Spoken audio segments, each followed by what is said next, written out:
आज अनिता आली कारण ती माझी सून आहे, त्यामुळे तिने ऐकलं माझं. माझ्या बाबतीत एक चांगली गोष्ट अशी घडली की माझे आई वडील अजिबात महत्वाकांक्षी नाहीये. नाशिकमध्ये येणारे पुरापासनं, शिवड्यापासनं, द्राक्षापासनं सगळं काही माझ्यामध्ये भरलेलं आहे. आणि या सगळ्याचा परिपाक म्हणून, एक कलाकार म्हणून, एक माणूस म्हणून मी घडलेले आहे. माझं नदीकाठचे बालपण ते माझ्या नवऱ्याची बायको हा आपला जीवनपट आज प्रसिद्ध अभिनेत्री अनिता दाते केळकर यांनी आज अभ्यास मंडळाच्या कार्यक्रमात सर्वांसमोर प्रस्तुत केला. त्याचा हा भाग आपल्यासाठी. नमस्कार. सगळे आतुरतेने वाट बघतात आणि त्या आलेल्या आहेत आपल्या प्रमुख वक्ते आणि सासूबाई सुनबाईंची ओळख करून देणार आहेत. आणि त्यामुळे हळूहळू तुम्हाला लक्षात येईल उलगडेल यांचा प्रवास. आपल्याकडे या मॅडम येऊन गेलेल्या आहेत आधी मुलाखत का, तर आपण सगळे एन्जॉय करू. नमस्कार. आज मी एक वेगळी पाहुणी घेऊन आली आपल्या सगळ्यांच्यासाठी. आतापर्यंत अशा तऱ्हेने सिरियल, फिल्म्स, नाटक हे सगळं काही करणारी अभिनेत्री इथे आलेली नव्हती. तर आज अनिता आली कारण ती माझी सून आहे, त्यामुळे तिने ऐकलं माझं. सासू आहे ती काही नाही म्हणू शकली नाही, कारण तिथे 300 करोड मीच मॅनेज करते. मसाल्याच्या बिझनेस मधनं मिळालेले, त्यामुळे तिला ऐकावंच लागलं माझं. तर जास्त वेळ मी घेत नाही, आपण सुरू करूया. मुलाखत या घेणार आहेत. एखाद दुसरा प्रश्न मध्ये मी विचारणार आहे आणि अशा तऱ्हेने ही मुलाखत केली. त्यांचं नाव आहे दीपाली दाता. यापूर्वी आलेल्या आहेत आणि मुलाखत पण घेतली. अत्यंत त्यांनी खूप उत्साहाने तयारी केलेली आहे, कारण त्या सुद्धा सिरियल वगैरे बघणाऱ्यातल्या नाहीयेत. मराठी सिरियल आणि नाटक बघायला वेळ होत नाही म्हणाल्या, पण त्यांनी सगळे गुगल करून हे करून माहिती शोधून काढून त्यांनी तयारी दाखवली आहे. तर हे खरंच आहे की मी सिरियल बघणारी रेग्युलर नाही, पण तरी मी अनिता त्यांच्या प्रेमात पडली. त्याची काही वेगळी कारण आहेत. सिरियल आजकाल टीव्हीवरच कुठे बघावी लागते, युट्यूबवर सगळं अवेलेबल असतं. त्यामुळं कलाकाराशी बोलणं आणि त्याच्याशी संवाद साधणं. आणि मी स्वतः कविता लिहिते आणि एखादं पुस्तक मी लिहिलेलं आहे, त्यामुळं एक लेखिका म्हणून काही माझ्यातल्या सर्जनशील व्यक्तिमत्वाला काही प्रश्न होते, म्हणून मी ही संधी खरं म्हणजे घ्यायची ठरवली आहे. तर आता अधिक वेळ न दवडता मी अगदी थोडक्यात छोटंसं टिपण लिहिलंय यांच्याविषयी. ते सांगते की आपल्याला थोडक्यात ओळख होईल. अनिता दाते केळकर माहितीच आहेत, पण माहिती नसलेल्या सुद्धा थोड्या कदाचित याच्यातून उलगडतील किंवा थोडंसं उजाळा मिळेल आपल्या आठवणींना त्या दृष्टीने. तर झी मराठी वाहिनीवरील माझ्या नवऱ्याची बायको अर्थात राधिका सुभेदार या व्यक्तिरेखेमुळे घराघरात आपल्यापर्यंत पोचलेल्या आणि आपल्या कसदार, दमदार, दिमागदार अभिनयाच्या जोरावर मराठी रसिकांच्या मनात एक वेगळं स्थान निर्माण करणाऱ्या आपल्या सर्वांच्या लाडक्या, आवडत्या, सुप्रसिद्ध अभिनेत्री अनिता दाते. तुमचा प्रवास आज आपण या गप्पांमधून उलगडणार आहोत. आम्ही सगळे उत्सुक आहोत. अनिताताईंनी नाटक, टीव्ही मालिका आणि चित्रपट अशा विविध माध्यमातून अभिनय केलाय आणि त्याद्वारे अनेक वैशिष्ट्यपूर्ण भूमिका नुसत्या साकारल्या नाहीत, तर स्वतःच्या कल्पकतेची, विचारांची जोड देत त्यांना जिवंत केलंय. ताईंना अगदी सुरुवातीच्या काळात त्यांच्या अभिनयाकरता केंद्र सरकारची शिष्यवृत्ती, विनोद दोषी फेलोशिपही मिळालेली आहे. त्याशिवाय आजवरच्या कारकिर्दीत त्यांना अनेक मोठे मोठे पुरस्कार, मानसन्मान मिळालेले आहेत. त्यातल्या अगदी महत्वाच्या पुरस्कारांचा उल्लेख करायचा झाला तर फिल्मफेअर अवॉर्ड मला वाटतं मी वसंतरावच्या भूमिकेसाठी, त्यातल्या जो तुम्ही भूमिका जी केली होती वसंतरावांच्या आईची, त्या भूमिकेसाठी तुम्हाला मिळाला. मटा सन्मान, झी मराठी उत्सव गौरव नात्यांचा, झी चित्रगौरव, फक्त मराठी सिने सन्मान अवॉर्ड, असे काही. अनिताताई अभिनेत्री म्हणून जितक्या प्रतिभावान आणि संवेदनशील आहेत, तितक्याच त्या एक व्यक्ती म्हणून प्रगल्भ आणि अत्यंत सकारात्मक आहेत. आणि मी हे तुम्हाला सांगते कारण मी त्यांचे इंटरव्ह्यू युट्यूबवरचे अलीकडेच ऐकले, पाहिले. त्यांचे चित्रपट मात्र मी अगदी मनापासून बघितलेले आहेत, अनेक बघितलेले आहेत. आणि त्यातल्या त्यांच्या विविध रंगी भूमिका मला अत्यंत आवडलेल्या आहेत. माझ्या नवऱ्याची बायको ही मालिका मात्र मी ही अगदी आवडीनं बघितलेली होती. आणि ती मालिका मला आवडली होती त्याची दोन कारणं होती. कारण त्यातला अनिताताईंचा तडफदार अभिनय, ठसकेबाज भूमिका, कणखर असं व्यक्तिमत्व त्यातलं, आणि दुसरं कारण म्हणजे नेहमीपेक्षा अगदी वेगळा विषय त्यात आलेला. तर हे सगळे इंटरव्ह्यू ऐकल्यावर मला अनिताताईंनी स्वतःच्या अथक परिश्रमानं ह्या सगळ्या मीडियामध्ये, चित्रपट आणि मालिकांच्या सृष्टीमध्ये एक निष्ठावान कलावंत म्हणून आपलं स्थान रंगभूमीवर सुद्धा निर्माण केलेलं आहे. हे सगळं जाणून घेताना मला अत्यंत एक व्यक्ती म्हणून, कलावंत म्हणून आदर वाटला. आणि तुमचा स्टार अभिनेत्री म्हणून प्रवास नेमका कसा घडला हे प्रत्यक्षात जाणून घेण्याची उत्सुकताही वाटली. म्हणून मला ही संधी आज घ्यावीशी वाटली. ही संधी मला शीलाताईंनी प्रेमानं दिलेली आहे, म्हणून मी शीलाताईंचे आणि ह्या सगळ्या सभासदांचे, या सभेचे आभार मानते. आणि ह्या सगळ्या अभ्यासात मला जे काही संशोधन करायचं होतं त्यात मला साथ दिलेली आहे आपल्या भारतीताई केळकर यांनी. सासूबाई असल्या तरी त्या स्वतः एक गुणग्राही रसिक आहेत, कलाप्रेमी आहेत, हे मला त्यांच्या पहिल्याच भेटीत जाणवलं. त्याही मला आज मुलाखतीला साथ देणार आहेत, तर मी त्यांचेही स्वागत करते. अनिताताई, तुमचं पुन्हा एकदा स्वागत आजच्या मुलाखतीत. संवाद साधायला मी उत्सुक होते, तर सुरू करूया गप्पा. पहिला प्रश्न विचारते मी. तुम्हाला अभिनयाची आवड लहानपणापासून होती का? आणि घरातलं वातावरण तुमच्या या क्षेत्रात करिअर करण्यासाठी पोषक होतं का? आपल्यामध्ये एक चांगली अभिनेत्री दडली आहे, याचा शोध नेमका तुम्हाला कधी लागला आणि नेमक्या कोणत्या टप्प्यावर तुम्ही अभिनयाकडे वळलात, याविषयी आम्हाला सांगा. सगळ्यांना नमस्कार.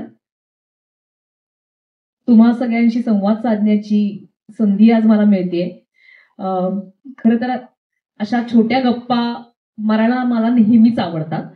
तशा छान छोटेखानी ठिकाणी, उत्तम ठिकाणी आपण आज गप्पा मारायला जमलेलो आहोत.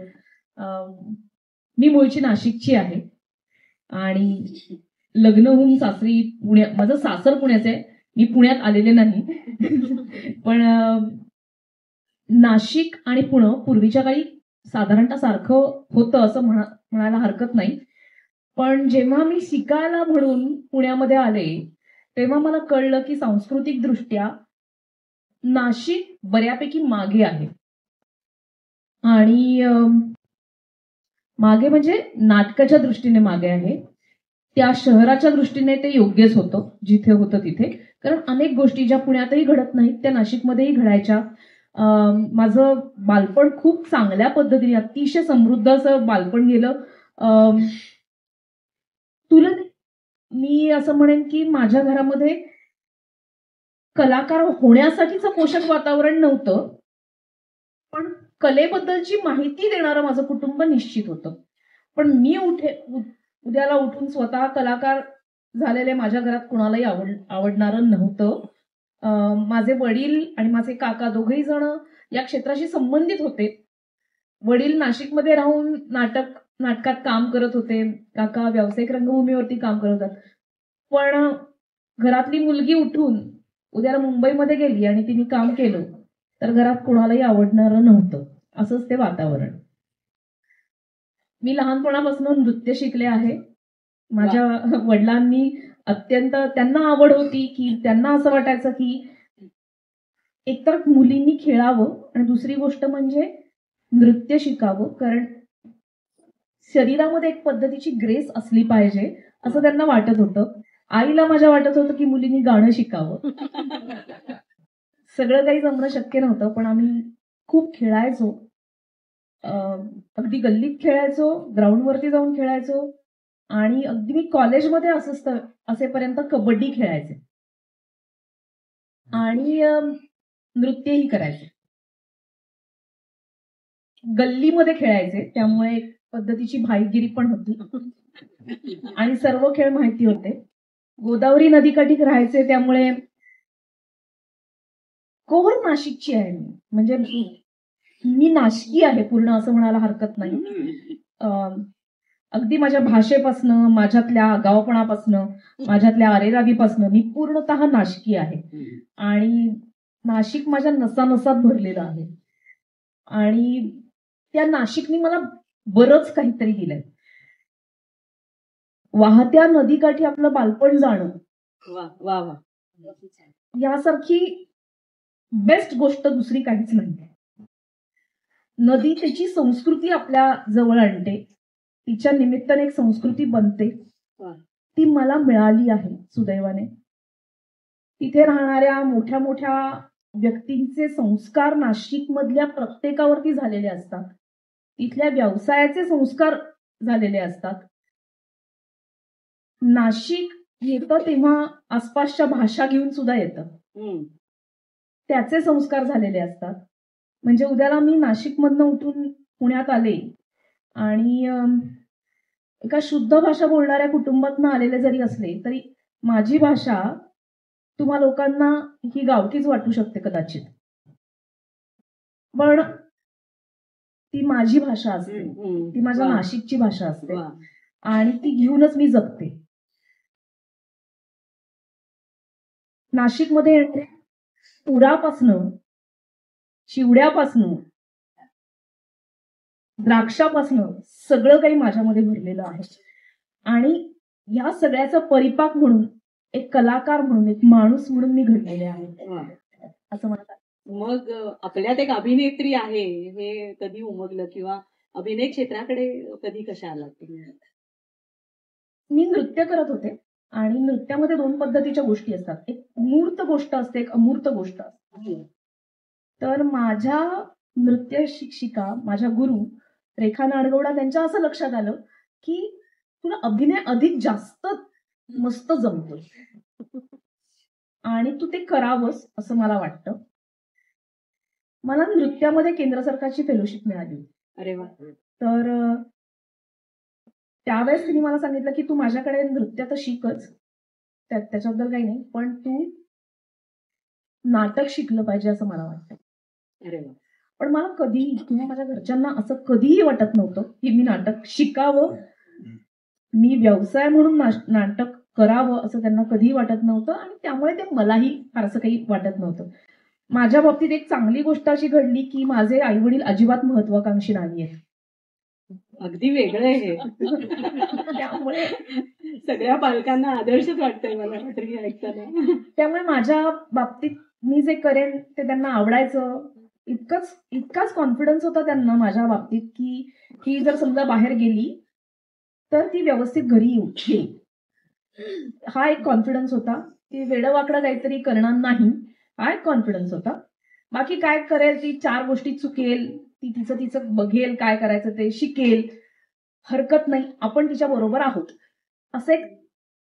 म्हणजे अनेक गोष्टींना मूक संमती पण त्यांची असायची. फार काळजी दाखवायचे नाही, जरी करत असतील तरी आजही दाखवत नाही.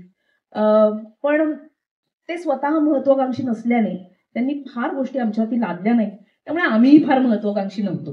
त्यामुळे मलाही कधी कळलं नाही की आपण ऍक्टर व्हावं की न व्हावं. पण मी जेव्हा नाटक शिकायला लागले त्यावेळेस मला असं वाटलं की हे इतकं इंटरेस्टिंग आहे, इतकं अप्रतिम जग आहे हे, या जगात आपण राहिलं पाहिजे, तर आपल्याला माणूस म्हणून खरोखरच फायदा होईल. म्हणून मी या क्षेत्रात आहे आज. आणि मी आज अभिनय करते, मला माहिती नाही उद्या मी करेनच असं काही नाहीये. मी हे आयुष्यभर करेन असं मला वाटत नाही. माझा अभिनय, माझं क्षेत्र मला वेगवेगळ्या दिशा दाखवत राहतं सातत्याने. आणि त्या सगळ्या गोष्टी बरं माणूस होण्याकडे जाणारे आहेत. तर मी कदाचित अजून काहीतरी एक्सप्लोर करू शकेन. मी आज अभिनेत्री म्हणून काम करते, मला हे करायला आवडतं, मी या विश्वामध्ये रमते, पण माझं क्षेत्र मला कुठेही घेऊन जाऊ शकतं. मला एक आठवतंय ऐकलेलं मुलाखतीमध्ये की तुम्हाला जी शिष्यवृत्ती मिळाली केंद्र सरकारची, त्याच्यानंतर तुम्ही ललित कला केंद्रामध्ये प्रवेश घेतला आणि तिथून मला वाटते की अभिनयाबद्दलची अधिक ओढ किंवा त्यामध्ये तुम्हाला अधिक रस निर्माण झाला असं आपण म्हणावं का? आणि ललित कला केंद्रानं नक्की तुम्हाला काय दिलं वगैरे जरा सांगा ना थोडंसं. मी ललित कला केंद्रात आले होते परत नाशिकला जाण्यासाठी, आणि तिथे नाशिकमध्ये राहून आपलं काहीतरी तयार करावं, आपली एखादी अकादमी असावी असं मला मनापासून वाटत होतं. कारण मी नृत्य शिकलेले होते आणि माझं वातावरण हे खूप सांस्कृतिक वातावरण होतं. कारण मला मिळालेले मित्रमैत्रिणी ते सगळे या क्षेत्रामध्ये होते. कुणी गायक होतं, कुणी वादक होतं, कुणी नाटक करायचं, कुणी खेळायचं. तर आपली एक अकादमी असावी असं मला वाटत होतं. आणि त्यासाठी नाटक शिकलं पाहिजे, कोणीतरी नाटक शिकलं पाहिजे आपल्यापैकी म्हणून मी इथे आले होते परत जाण्यासाठी. पण सुदैवाने किंवा दुर्दैवाने मला पुन्हा नाशिकला गेल्यानंतर माझ्याबरोबर काम करणारी नटमंडळीच मिळेना, किंवा माझ्यासारखा आत्ता विचार करणारी माणसं तिथं नव्हती. मग मी मुंबईत यायचे, इथे ज्यांच्या बरोबर शिकले त्यांच्याबरोबर नाटक करायचे. एक बारीक दरी निर्माण झाली होती नाशिकच्या नाटक करणाऱ्यांमध्ये आणि माझ्यामध्ये. पण नाटक तर करायचं होतं आणि अनेक लोक होती की त्या काळामध्ये. चेतन दातार नावाची व्यक्ती माझ्या आयुष्यामध्ये आली आणि ते मला सतत सांगायचे की तू इथे मुंबईत ये, नाटक कर आणि परत नाशिकला जा. तर मी तेवढ्या नाटकापुरता मुंबईत यायचे, ते करायचे, परत नाशिकला जायचे. पण माझ्या आयुष्यामध्ये त्या काळामध्ये माझा नवरा चिन्मय केळकर आला आणि मी मुंबईत आले. म्हणजे अदरवाईज मी मुंबईत थांबलेच नसते आणि मी मुंबईत काम केलं नसतं. पण त्याला असं मनापासून वाटत होतं की मी मुंबईत यावं, मी मुंबईत काम करावं, इथल्या लोकांबरोबर काम करावं. मग ते प्रायोगिक असेल, व्यावसायिक असेल, ते कुठल्याही पद्धतीचं असो, पण मी मुंबईत आलं पाहिजे असं त्याला मनापासून वाटत होतं. आणि मी फायनली मुंबईत गेले. आणि मला असं पण ऐकल्याचं आठवतंय की तुम्ही सुरुवातीच्या काळात म्हणजे चिन्मय केळकर यांनी सांगण्याच्या आधी तुम्ही नाशिक अपडाऊन अपडाऊन करायचा रोज. मी रोज सकाळी त्या- निघायचे, कारण नातेवाईकांना आवडत नाही मुली असतील तर त्यांची जबाबदारी घेणं फारसं आवडत नाही. कधी काय होऊन बसलं नाही, त्यांच्या बाजूने ते बरोबरच असतात आणि मग ते अधिक काळजी करू लागतात. आणि माझं क्षेत्र असं आहे की कोणी माझी कृपया काळजी करू नये, कारण मला तालमींसाठी किती वेळ बाहेर थांबायला लागू शकतो, मला कदाचित उशिरा घरी यायला लागू शकतो. तर ज्या माणसाचा माझ्यावरती विश्वास आहे अशाच माणसाबरोबर मी राहिलं पाहिजे. मग ते माझे आईवडील असतील तर ठीक आहे, तर माझ्या आईवडिलांना विश्वास होता माझ्यावरती. त्यामुळे मी मुंबईवरनं परत जायचे नाशिकला आणि परत पहाटे उठून यायचे. कदाचित याच्यामध्ये अधिक वेळ लागायचा, पण मी अशा माणसांचं बरोबर असायचे की ज्यांचा मी उशिरा येण्यावरती विश्वास आहे, त्यांची संमती आहे. बऱ्याचदा ते मला भेटायचे सुद्धा नाहीत, कारण मी जेव्हा पोचायचे त्यावेळेला ते झोपलेले असायचे. सकाळी मी उठायचे, ते मला काहीतरी डबा वगैरे करून द्यायचे आणि मग मी निघायचे. तर पंचवटी एक्सप्रेस ही त्यावेळेस तारणहार होती, ती पहाटे पहाटे असायची. तर आम्ही निघायचो, मी आणि माझी मैत्रीण नेहा जोशी, जी अभिनेत्री म्हणून आज प्रसिद्ध आहे. सखाराम बाइंडर नावाच्या नाटकामध्ये ती काम करते, लक्ष्मीचं. तर आणि तिने अनेक मालिकाही केलेल्या आहेत. तर ती आणि आम्ही दोघी जणी निघायचो, मुंबईत जायचो, तालीम करायचो, परत नाशिकला यायचो संध्याकाळच्या गाडीने. अशा पद्धतीने आम्ही प्रवास केला आणि जवळजवळ 2-3 नाटकं म्हणजे 1-2 वर्ष तरी आम्ही या पद्धतीने जाऊन येऊन करायचो, कधी थांबायचो, राहायचो. आणि पण खूपच इंटरेस्टिंग काळ होता, कारण खूप माणसं बघायला मिळाली या निमित्ताने आणि खूप वेगवेगळ्या लोकांबरोबर काम करायला मिळालं. हा ट्रेनचा प्रवास आमच्यासाठी खूप लाभदायक होता. त्यामुळे म्हणजे सुरुवात करिअरची नाटकापासूनच झाली असं म्हणा. मी नाटकच करत होते, कारण त्यावेळेस वेगळं माध्यमांमध्ये आपण काम करू शकतो याच्याबद्दल कॉन्फिडन्सच नव्हता. वेगळं माध्यम कळतही नव्हतं. कारण 1986-87 साली साधारणतः माझ्या घरी क्राऊनचा एक टीव्ही आला आणि मी डान्स क्लासला जायला लागले. तेव्हा रामायण, महाभारत, भारत एक खोज, मुंगेरी लाल के हसीन सपने सारखे सिरियल्स त्या काळामध्ये होत्या. आणि मी कधीच टेलिव्हिजन बघितलेलं नाही. मला आजही टेलिव्हिजन बघण्याची आवड नाही आणि मी टेलिव्हिजन बघत नाही, पण मी टेलिव्हिजनवरती काम करते. खूप इंटरेस्टिंग आहे हे. आणि मला बरं वाटतं की समान धर्म कुणीतरी भेटलाय मला. खूप लोक टेलिव्हिजन नाही बघत. तर मी काम जरी करत असले तरी मी अभिनय शिकलेली मुलगी आहे, मी नाटक शिकलेली मुलगी आहे आणि टेलिव्हिजन ही खूप नवीन गोष्ट आहे. पण नाटक हे फार मूलभूत आहे. एक्झॅक्टली. तर ते मी शिकले आहे आणि ते मी करते. म्हणजे लोकप्रियता मिळण्याच्या आधी जो तुमचा सगळा रंगभूमीचा प्रवास आहे आणि इथे बसलेल्या काही लोकांनी तुमची नाटकं बघितली असतील, सिगारेट सारखं किंवा पुणे गोविंद घ्या, गोपाळ घ्या सारखं असेल किंवा नेक्रोपोलिस असेल, कदाचित बघितलेली कारण नाटक ही इतकी महागडी गोष्ट आहे. पण मला खूप आनंद होतोय की तुमच्या सासूबाईंनी तुमची सगळी नाटकं बघितलेली आहेत. माझ्या आईबाबांनी एखाद दुसरं कमी नाटक बघितलेलं असेल, पण माझ्या सासूबाईंनी माझी सगळी नाटकं बघितलेली आहेत. स्टेजवरची नाटकं असं मला म्हणायचं म्हणजे. सगळीच नाटकं बघितलेली आहेत. तर त्यामुळे मी आता सूत्र थोडीशी भारतीताईंकडे देणार आहे. नाटकासंबंधीचा ह्यांचा प्रवास आणि त्यासंबंधीचे काही प्रश्न तुम्ही विचारावे. अनिता, तुझ्या नाटकांविषयी जेव्हा मी साधारण एक रेट्रोस्पेक्टिव्ह बघते तेव्हा मला 4 टप्पे दिसतात. एक म्हणजे तुमच्या करिक्युलम मध्ये असलेली नाटकं, म्हणजे तू ललित कला केंद्रामध्ये शिकत असताना तुम्ही केलेली नाटकं अतिशय इंटरेस्टिंग नाटकं होती. ती रूपांतरित वगैरे असायची, ते कामवाल्या बाया काय, किंवा युद्धाच्या पार्श्वभूमीवरच ते सेक्स स्ट्राईक. ओके, हा. लायसेन्स त्राता नावात. हा, लायसेन्स ते काय खूपच छान ती नाटकं होती. त्यानंतर म्हणजे MA होऊन बाहेर पडल्यानंतर मग प्रायोगिक नाटकांचा सिलसिला सुरू झाला आणि दीर्घ काळ तू प्रायोगिक नाटकं यशस्वीपणे करत राहिलीस. म्हणजे काय, उणे पुरे शहर एक असेल, तिची 17 प्रकरणे, महेश एलकुंचवारांचं नेक्रोपोलिस, सिगारेट्स. तर ही सगळी नाटकं करताना त्याचं तुला रेकॉग्निशनही वेळोवेळी मिळालं, फेलोशिप मिळाली, काही पारितोषिकं मिळाली हे ते. पण टीव्हीवर येण्याआधी हा दीर्घ प्रवास हा कुणाला फारसा माहिती नाहीये, कारण प्रायोगिक नाटकं फारशी सामान्य प्रेक्षकांपर्यंत पोहोचत नाहीत, किंवा लोक प्रायोगिक नाटक बघण्याचं टाळतात, कारण त्यातली ऍब्सर्डिटी, त्याच्या विषयातला बोल्डपणा कधी कधी हे वाटतं. तर मला असं वाटतं तू त्या नाटकांबद्दल थोडंसं सांगाल, कारण प्रत्येक नाटकाचा विषय वेगळा, त्यातली तुझी भूमिका फार पूर्णपणे वेगळी, असंच सगळं मला चित्र दिसलेलं आहे. आणि मग नंतर जशी तू टीव्हीवर आलीस त्यानंतर व्यावसायिक नाटकांचं साधारण एक दौर सुरू झाला, आणि व्यावसायिक नाटकांनंतर आता तू मानस रंग या उपक्रमाद्वारे सामाजिक समस्यांवरची नाटकं करतेस. तर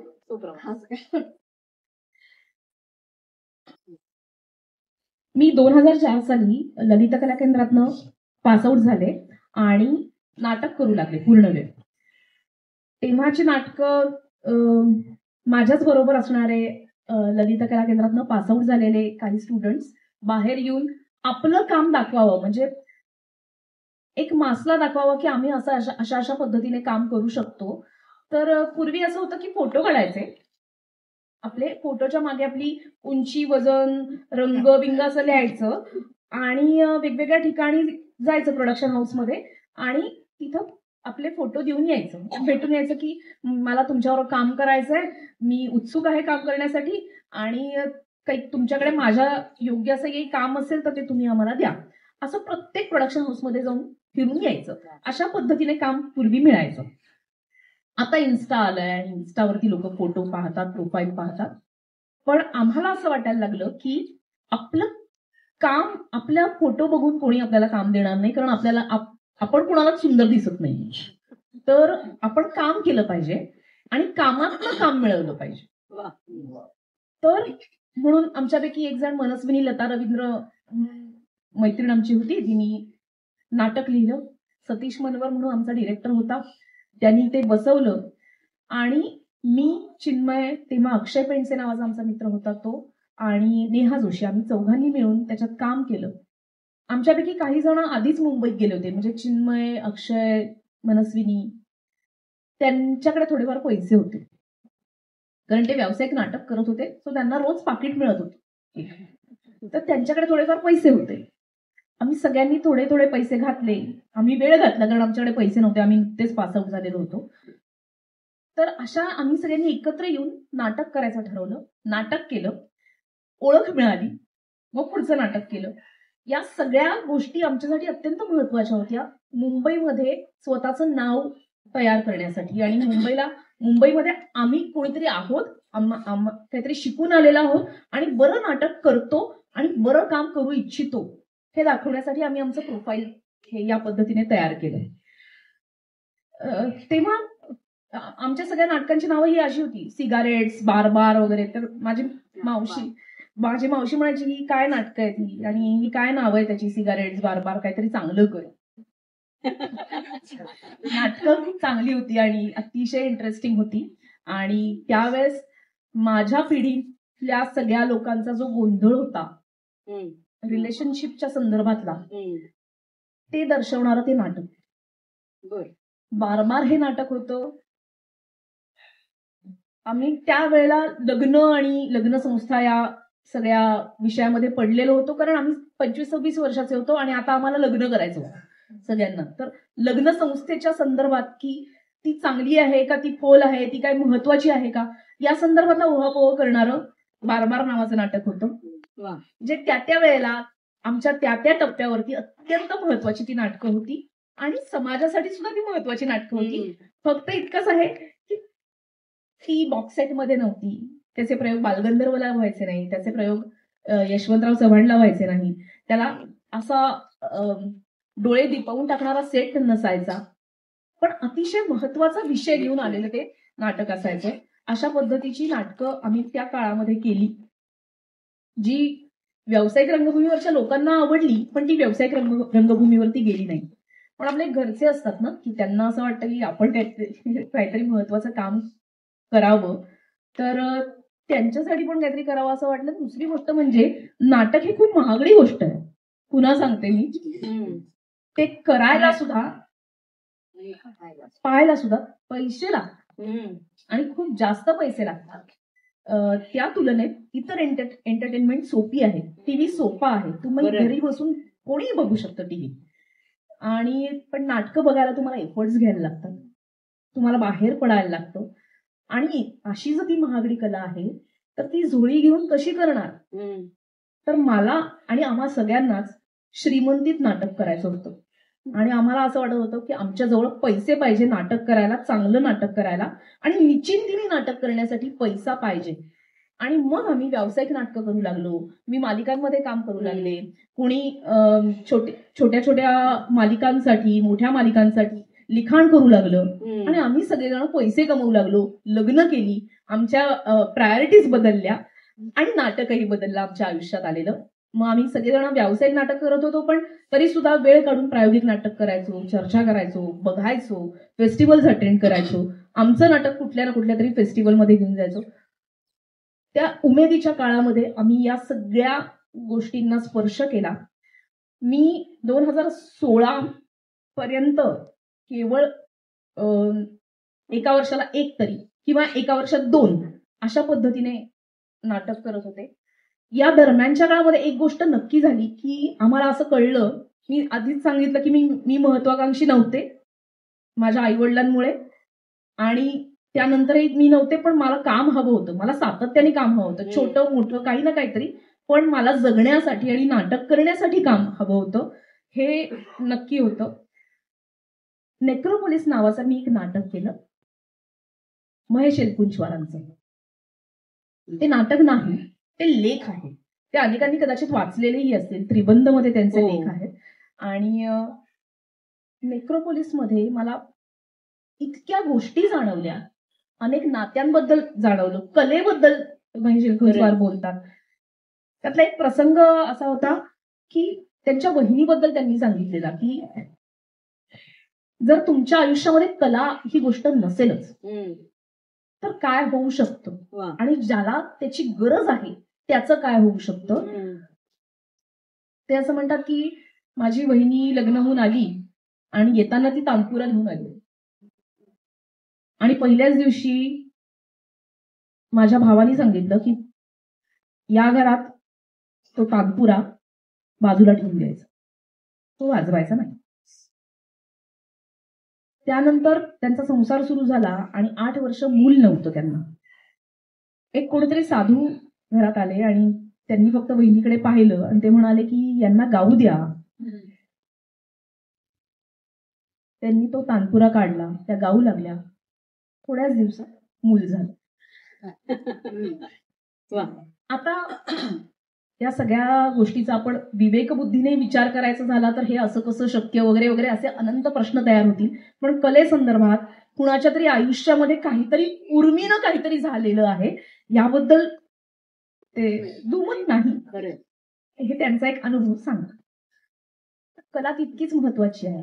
आणि आता आपण जर सगळेजण चंद्रावरती चाललोय, कुठल्या वेगळ्या ग्रहावरती चाललोय, तर सगळेजण जाऊया, पण एखाद्या कलाकाराला पण घेऊन जातील असं मला वाटतं. वा वा वा. कारण जर समजा कला ही तितकीच जगण्यासाठी महत्वाची आवश्यक आहे. जर त्यापैकी कोणीच नसेल कलाकारापैकी, तर कसं जगणार, कसं होणार, खरंय. असं मला वाटतं. काहीतरी तुमच्या आयुष्यामध्ये संगीत असलं पाहिजे, तुमच्या आयुष्यात नृत्य असलं पाहिजे, काहीतरी नाद असला पाहिजे, ताल असला पाहिजे, तर ते घेऊन जावं असं मला एक वाटतं.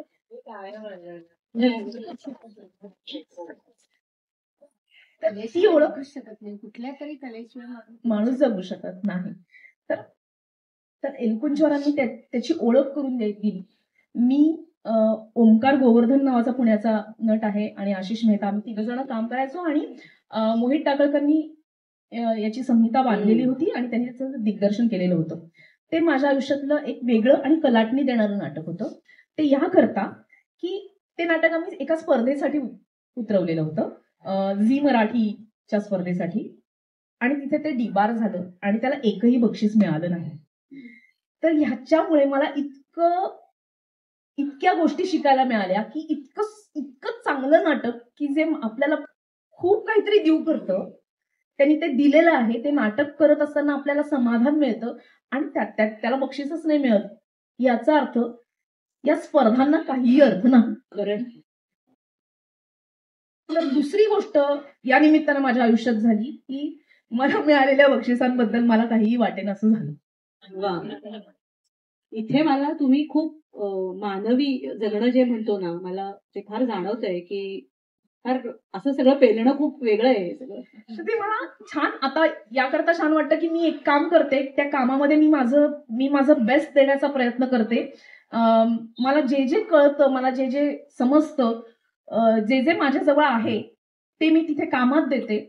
आणि जेव्हा कुठल्या त्या स्पर्धा असतात आणि तिथे जे काही बक्षीस मिळतं, त्या बक्षिसाने आनंदच मिळत असतो. मी हे जे सांगते आहे, पण ते मिळालं नाही म्हणून मला आता दुःख होत नाही. म्हणजे गीतेतला कर्मयोग अशा पद्धतीने आयुष्यात आला असं म्हणायला काही हरकत नाही. मला माहिती नाही, पण आता मला हे नक्की वाटतं की माझं काम बेस्ट झालं ना आणि लोक म्हणाले ना की हे चांगलं आहे, तर संपतो विषय. वा. आणि कधी कधी काम चांगलं होतही नाही, पण प्रक्रिया खूप महत्वाची आहे, वा. हे मला या निमित्ताने जाणवायला लागलं. तर असा हा नाटकांचा प्रवास आहे आणि नाटक मला बरा माणूस बनण्याकडे नेतंय आणि खूप काहीतरी देते. तसंच आता काकूंनी उल्लेख केला की मानसरंगची फेलोशिप आमच्या एका मित्राला मिळाली. तो आम्हाला एका वर्कशॉपला घेऊन गेला. सातत्याने आम्ही 3 वर्ष वर्कशॉप केलं. ते अतुल पेठे आणि हमीद दाभोळकर यांच्या पुढाकारानं ते वर्कशॉप होत होतं 3 वर्ष. ते 3 वर्ष करायचं असं त्यांनी ठरवलेलं होतं. ते नाटकवाले इतके पक्के आहेत, जे ठरवतात तेच करतात. आणि त्यांनी 3च वर्ष ते केलं. 3 वर्षात 9 मनस्वास्थ्यावरची नाटकं तयार झाली आणि त्याचे सगळीकडे प्रयोग होत आहेत.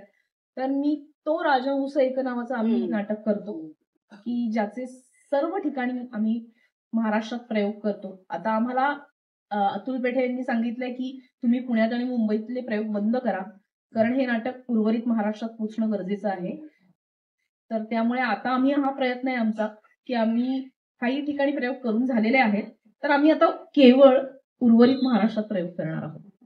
म्हणजे पुणेकरांनी आता बहुतेक नाटक पाहायची संधी, खूप प्रयोग झाले त्याचे. घालवली इकडे आता यापुढे. म्हणजे ज्यांना आज कळलंय याविषयी किंवा ज्यांनी दुर्लक्ष केलंय याविषयी, तर आपण काही हरकत नाही. पण पुणेकर तसे उदाहरण नाशिकमध्ये जाऊन आम्ही बघायला काही यायला काही हरकत नाही आम्हाला.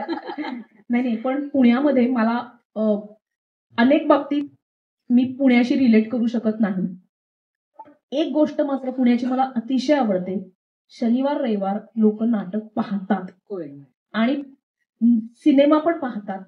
सध्या मराठी सिनेमा आणि मराठी नाटक पुणेकर चालवतात. वा, फारच छान. हे ऐकून इतका आनंद झालाय. त्यामुळेच मला पुण्याबद्दल अतिशय प्रेम वाटतं. ते ह्या कारणामुळे, कारण सांस्कृतिक गोष्टीमध्ये नेहमीच अग्रेसर असतात आणि सगळी नाटकं हाऊसफुल आहेत सध्या शनिवार रविवारची सगळी. आणि ते तुम्ही लोक करतात, त्यामुळे थँक्यू सो मच. छान वाटलं हे ऐकताना. तरी अनिता तुझं जे व्यावसायिक नाटक जस्ट हलकं फुलकं ते मात्र पुण्यात नाही झालं. हा, तर त्या नाटकाविषयी सांग. त्याचा एक प्रयोग पुण्यात झाला ते फक्त. आणि आणि त्याचे नाटक होतं म्हणजे ते नाटक मला दिलीप प्रभावळकरांचं जे हसवा फसवी होतं त्याची मला आठवण करून द्यायची. बरोबर. छान होतं त्या भूमिका वेगवेगळ्या आहेत आणि फुल एंटरटेनमेंट. बरोबर. खरं सांगायचं ना, ते नाटक पुण्यात का चाललं नाही याचा विचार पुणेकरांनीच करायला पाहिजे. जस्ट हलकं फुलकं नावाचं 2014 साली हे नाटक आलं होतं. त्याच्यामध्ये भारत गणेशपुरे आणि सागर कारंडे आणि मी आम्ही तिघ जण काम करायचो आणि तुफान नाटक होतं. तुफान विनोदी नाटक होतं खरं सांगायचं तर. पण पुणेकर हसायचेच नाही आणि त्याच्यात त्यांना काही हसण्यासारखं वाटायचं. त्यामुळे आणि दुसरी गोष्ट म्हणजे तेव्हा भारत गणेशपुरे आणि सागर कारंडे हे खूप मध्ये काम करायचे, पण त्यांना बघायला जावं प्रशांत दामलेंचं नाटक सोडून असं पुणेकरांना वाटलंच नाही. अनेकदा हा नव्या कलाकारांवरती होणारा अन्यायच आहे असं वाटतं मला खरं. हो बरोबर आहे, पण कदाचित तेच नाटक पुन्हा पण तुम्ही बघता हा तुमच्यावरती आरोप आहे. आणि आमची अदालतमध्ये हा आरोप स्वीकारण्यात आलेला आहे. आणि ते प्रबळ व्यक्तिरेखेचं तुला जे अवॉर्ड मिळालं त्याबद्दल सांग. त्या नाटकात किरकोळ नवरे नावाचं नाटक दरम्यानच्या काळात केलं आणि ते नाटक बघायला कोणी येतच नव्हतं. पुण्यात तर नाहीच. 1-2 प्रयोग पुणेकरांनी उचलून धरले, पण बाकी नाशिकमध्ये मी नाशिकची असल्यामुळे लोक आली थोडीफार. मुंबईमध्ये थोडंफार बरं बुकिंग असायचं, पण पुण्यात पुन्हा फार बुकिंग व्हायचं नाही. मग त्याचं आम्ही नाव बदललं, माझ्या बायकोचा नवरा. कारण माझ्या नवऱ्याची बायको नावाची मालिका 4.5 वर्ष मी केली होती आणि त्याला म्हणजे काय दंड प्रतिसादाला काही शब्दच नाही. हा म्हणजे माझ्या नवऱ्याची बायकोनी मला परदेशी प्रेक्षक दिले आणि जे भारतातनं अमेरिकेत किंवा लंडनमध्ये गेलेले प्रेक्षक नाही, तर साऊथ आफ्रिकेतले प्रेक्षक दिले, व्हिएतनाम मधले प्रेक्षक दिले आणि तिथेही ही मालिका दाखवली जाते. सो ते लोक ही मालिका आजही बघतात. तर कारण तिथे त्या अर्थानं टेलिव्हिजन फार कमी आहे, तर त्यामुळे त्यांना भारतीय टेलिव्हिजन शिवाय पर्याय नाही आणि त्यांना आपण हेच दाखवतो पुन्हा. तर त्यामुळे असे वेगळे प्रेक्षकही या निमित्ताने दिले. त्यामुळे किरकोळ नवरे हे नाटकाचं नाव कुणालाच रिलेट होईना, कुणालाच आवडेना. मग नाटकाचं नाव बदललं आणि माझ्या बायकोचा नवरा असं नाटकाचं नाव केलं. ते थोडे काळ चाललं नाटक आणि पुन्हा ते बंद पडलं. त्या नाटकासाठी मला प्रबळ व्यक्तिरेखा असा अवॉर्ड मिळाला आणि एक किरकिरी बाई अशी ती बाई होती आणि ती 2 नवऱ्यांना हँडल करते अशा पद्धतीचं ते नाटक होतं. सागर देशमुखनी ते नाटक लिहिलं होतं आणि अनेक वर्षांनी मी पुन्हा नाटकामध्ये काम करू लागले मालिका संपल्यानंतर. त्यामुळे माझ्यासाठी ते नाटक खूप महत्वाचं असं नाटक होतं आणि अर्थात ते परदेशी नाटक होतं. त्याचं रूपांतर करून आम्ही ते इथं सादर केलं होतं. वा, आणखी काही प्रश्न नाही. नाही. एक प्रश्न हा होता, म्हणजे हे जे 3 टप्पे किंवा 3 प्रकारची नाटकं तुम्ही केली, प्रबोधनात्मक, व्यावसायिक आणि प्रायोगिक, तर तिन्ही मध्ये काम करताना नक्की काय जाणवतं किंवा वेगळेपण किंवा वैशिष्ट्य प्रत्येक प्रकाराचं असं?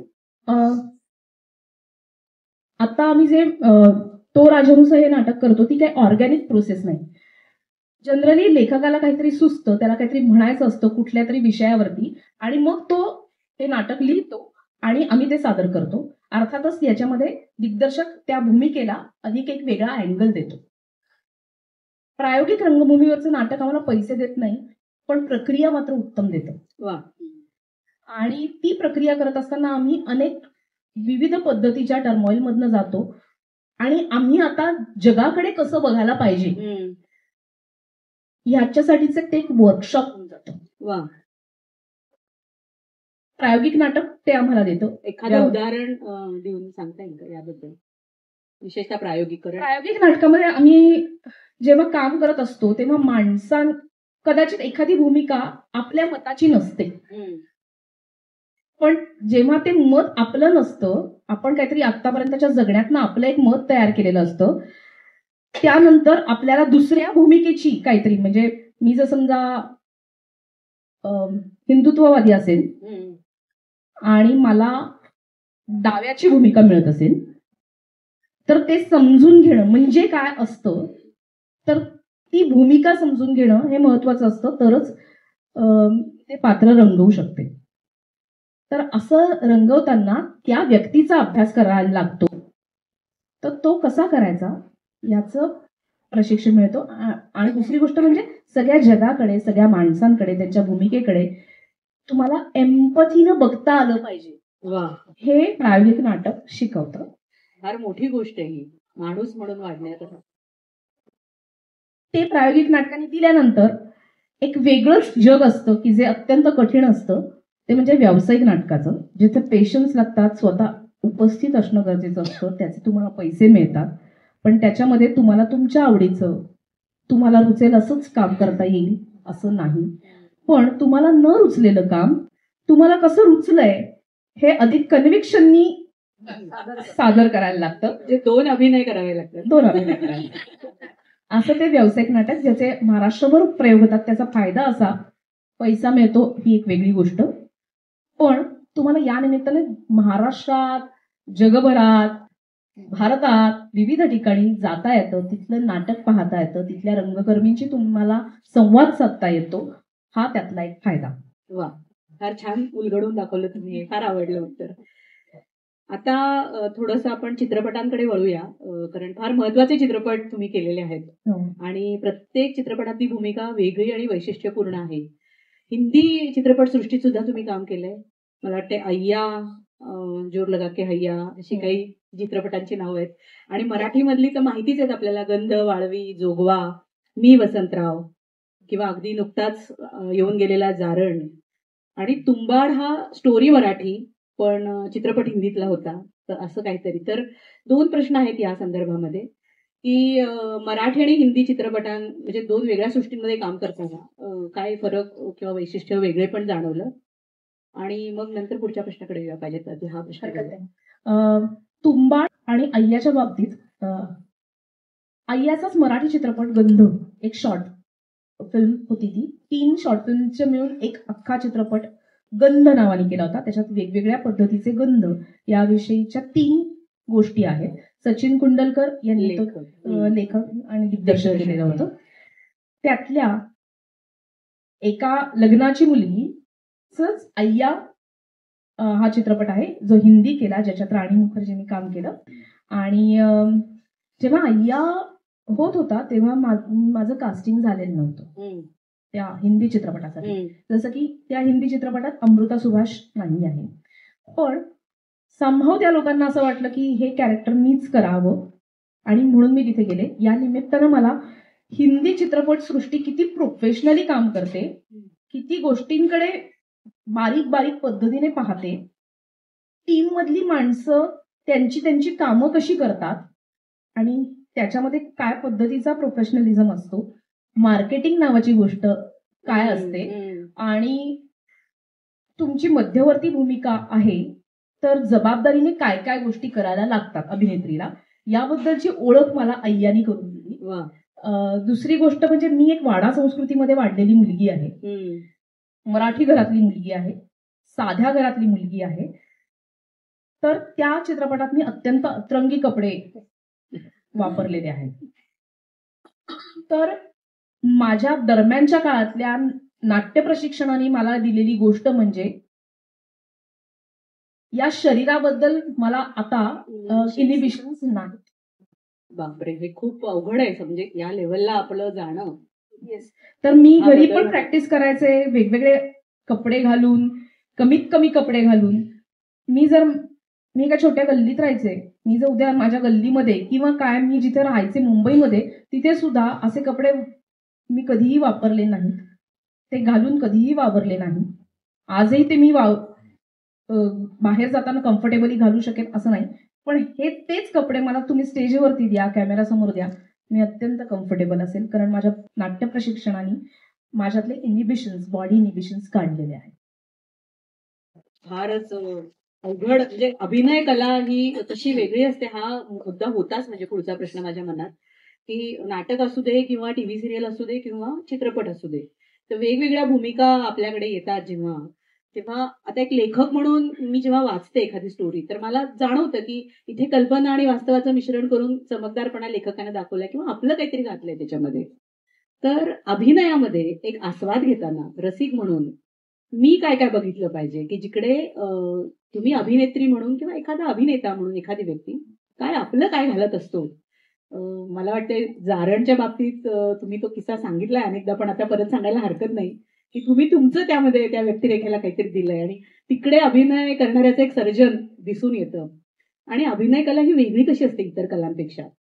हे 2 प्रश्न आहेत, तर तुम्ही कुठल्याही प्रश्नाचं उत्तर आधी दिलं तरी चालेल. तर पहिल्यांदा तुम्हाला कुठलं द्यावंसं वाटतं तो घ्या. पाहिजे तर आधी तुम्ही तुमचं काय घालता ते सांगा आधी आम्हाला.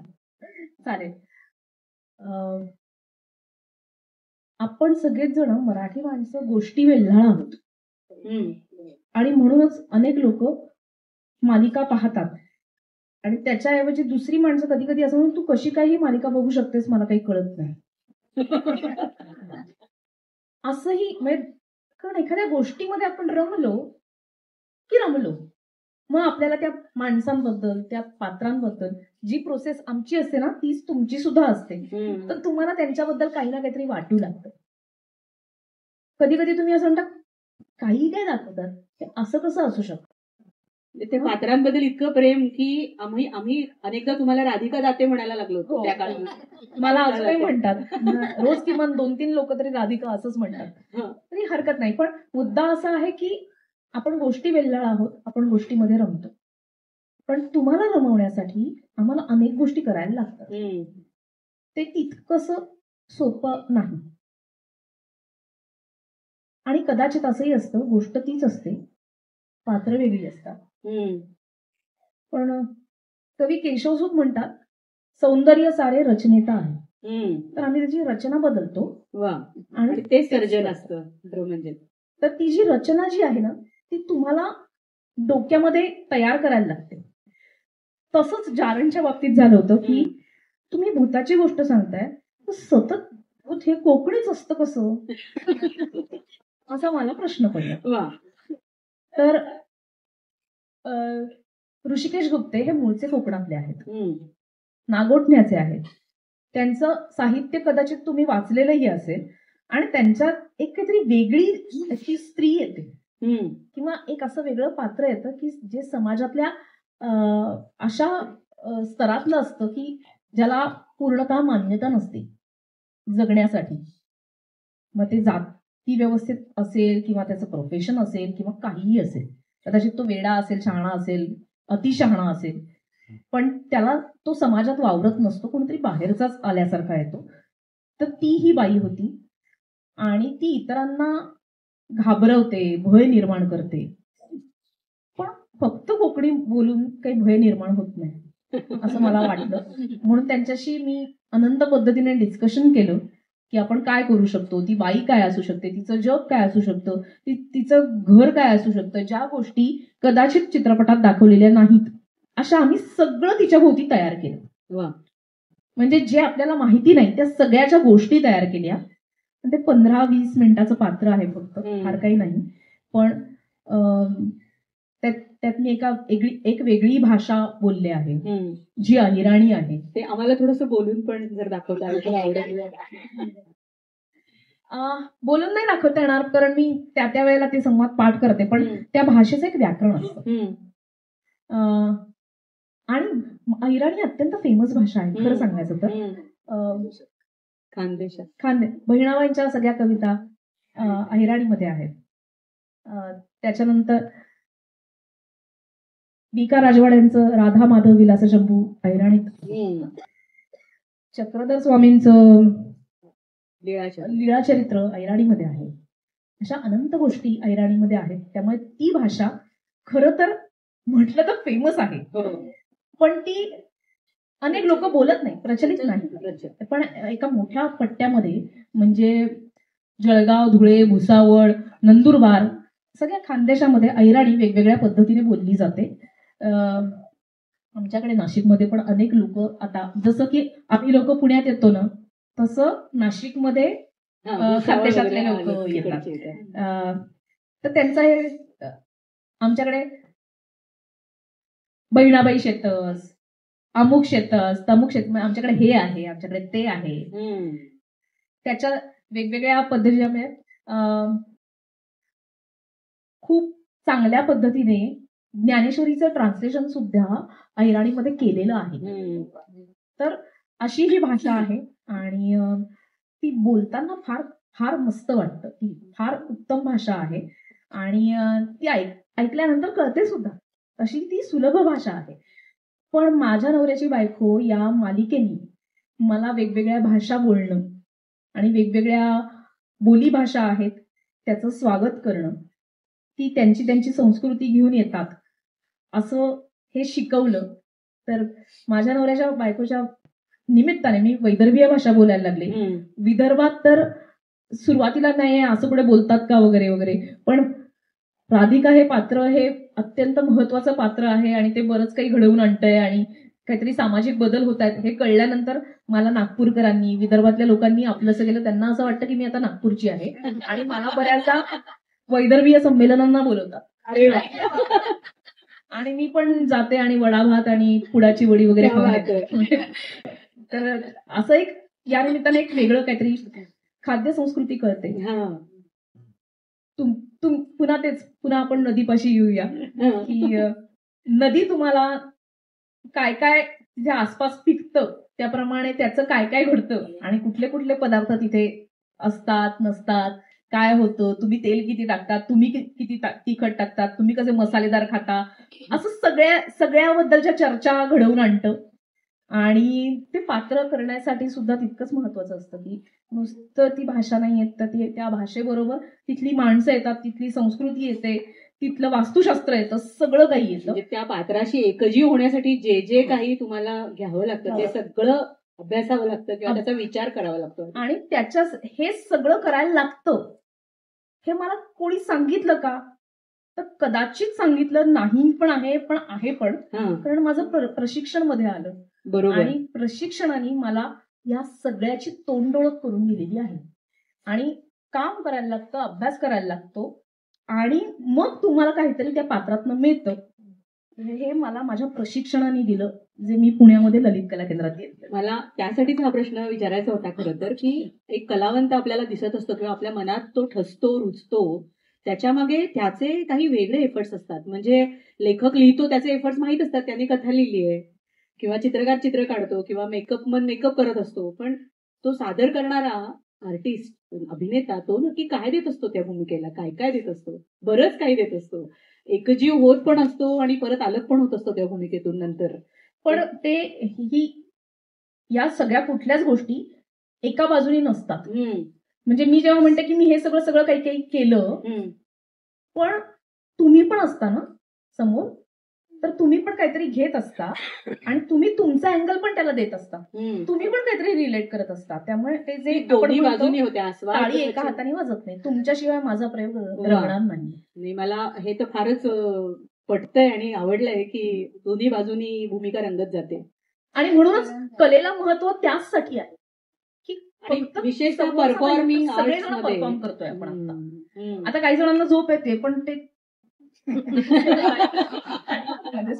पण ती जारण मधली भूमिका खरंच इतकी ठसली आहे मनावरती की ह्या 20-25 मिनिटाचं जे काही तुमचं तिकडे अपिअरन्स आहे आणि ज्या ठसकेबाज पद्धतीनं झालेला मेकअप, म्हणजे ती एकदा पिक्चर बघून आल्यानंतर तुम्ही ती गंगुटी जी आहे त्याच्यातली ती विसरू नाही शकत. आणि मी वसंतराव मधली राधा हे पण एक वेगळं चॅलेंजिंग कॅरेक्टर होतं की एक मोठा स्पॅन उभा करायचा होता तुम्हाला त्या भूमिकेतून. तरुण वयातली वसंतरावांची आईपासून ते अगदी शेवटच्या काळापर्यंत फार सुंदर तुम्ही ती पण भूमिका साकारलेली आहे. मग इतर कलांहून म्हणजे साहित्य, ललित कलांमध्ये आपण विशेषतः जे बघतो, चित्र, साहित्य, संगीत, ह्याहून अभिनय कसा वेगळा आहे असं तुम्हाला वाटतं, किंवा काय सांगता येईल त्याच्याबद्दल? ही परफॉर्मिंग आहे, आर्ट आहे. मला इथं उभं राहून प्रत्यक्ष इथं तुमच्या समोर काही ना काहीतरी करावं लागतं. महाराष्ट्रामध्ये आपल्याकडे बऱ्याचदा सगळं काहीतरी बोलून करायला लागतं. हम्म, अमूर्त कला नाही, हम्म, मूर्त कला आहे. अर्थात संगीतामध्ये आणि नृत्यामध्ये काही बाबतीत अमूर्तता आहे, हम्म. पण नाटकाचं आपल्याकडे तसं नाही. ते तुमच्या समोर मला काहीतरी बोलून आणि विशेष सादर मला वाटतं की सांघिक आहे ना, म्हणजे तुम्हाला एकट्याने नसतं बरोबर आहे. परफॉर्म करायचं, तर Exactly. त्याचे काही चॅलेंजेस किंवा त्याचे चॅलेंजेस म्हणजे असं असतं की तुम्हाला माणूस म्हणूनच हे सांघिक कला बदलून टाकतं. तुम्हाला एकमेकांचं ऐकायलाच लागतं. तुम्हाला एकमेकांबरोबर हातात हात घालून एखादी गोष्ट करावीच लागते. म्हणजे मी हे करेन, तू काही कर असं नाही बोलून चालत. आपण सगळ्यांनी एका पेजवरती यायला लागतं. म्हणून प्रत्येकाने एकदा तरी आयुष्यामध्ये नाटक करणं गरजेचं आहे.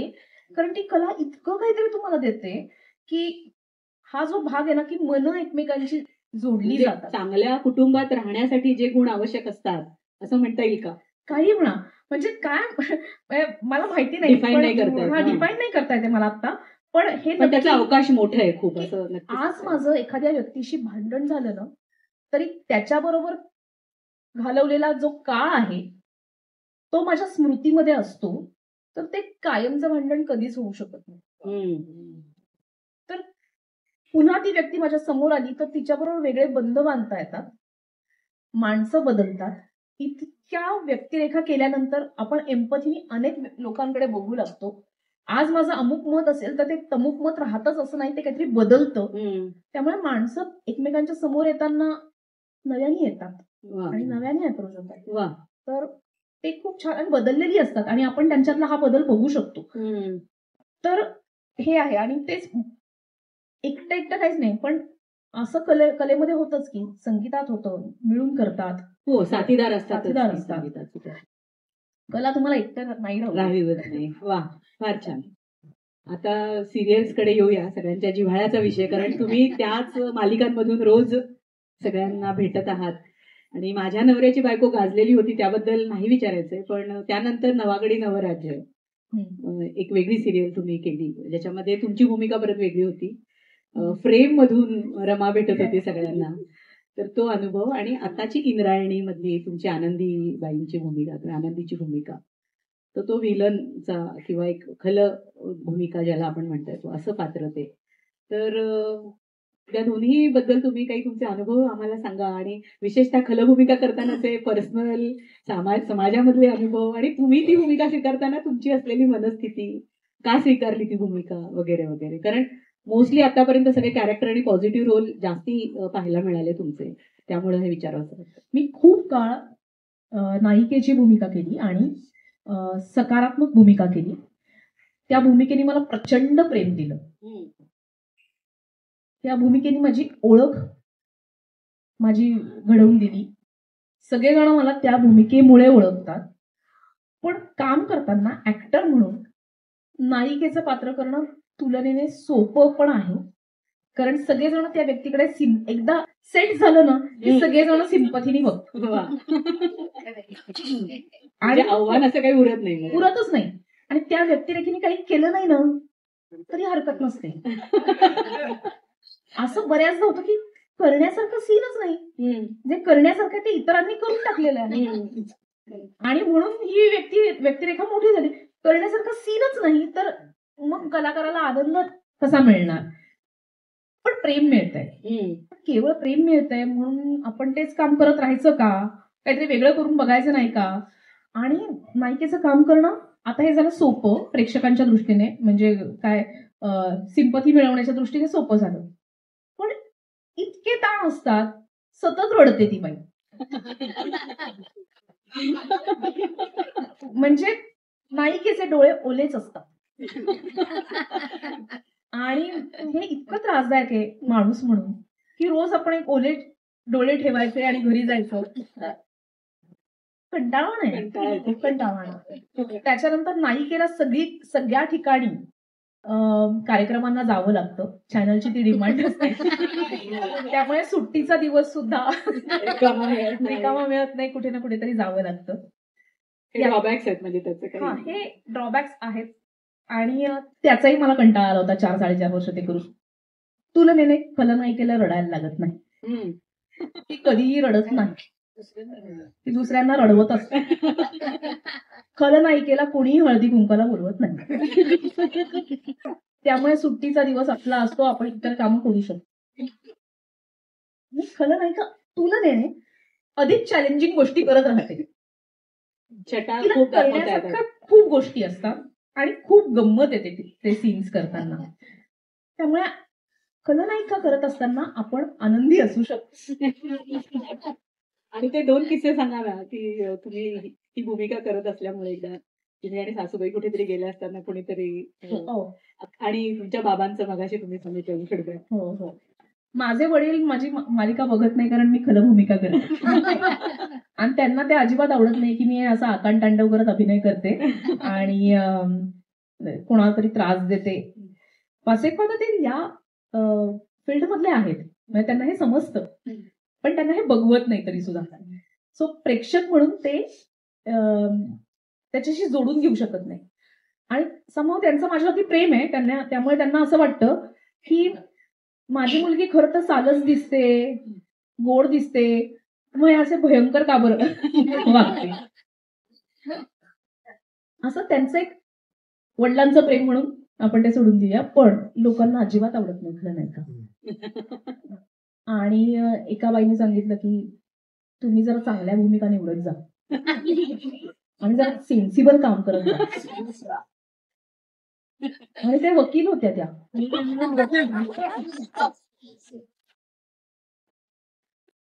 तर त्या खूप भांडल्या माझ्याशी. बालगंधर्वचा प्रयोग आमचा संपला होता आणि गंधर्व हॉटेलमध्ये आम्ही खायला गेलो होतो. काकू पण होत्या. तर मलाही जरा हे झालं की आपल्या सासूबाईंसमोर आपल्याला कोणीतरी वलावला बोलतंय आणि चांगली कामं करत जा वगैरे. सासूची सुद्धा टाप नाही.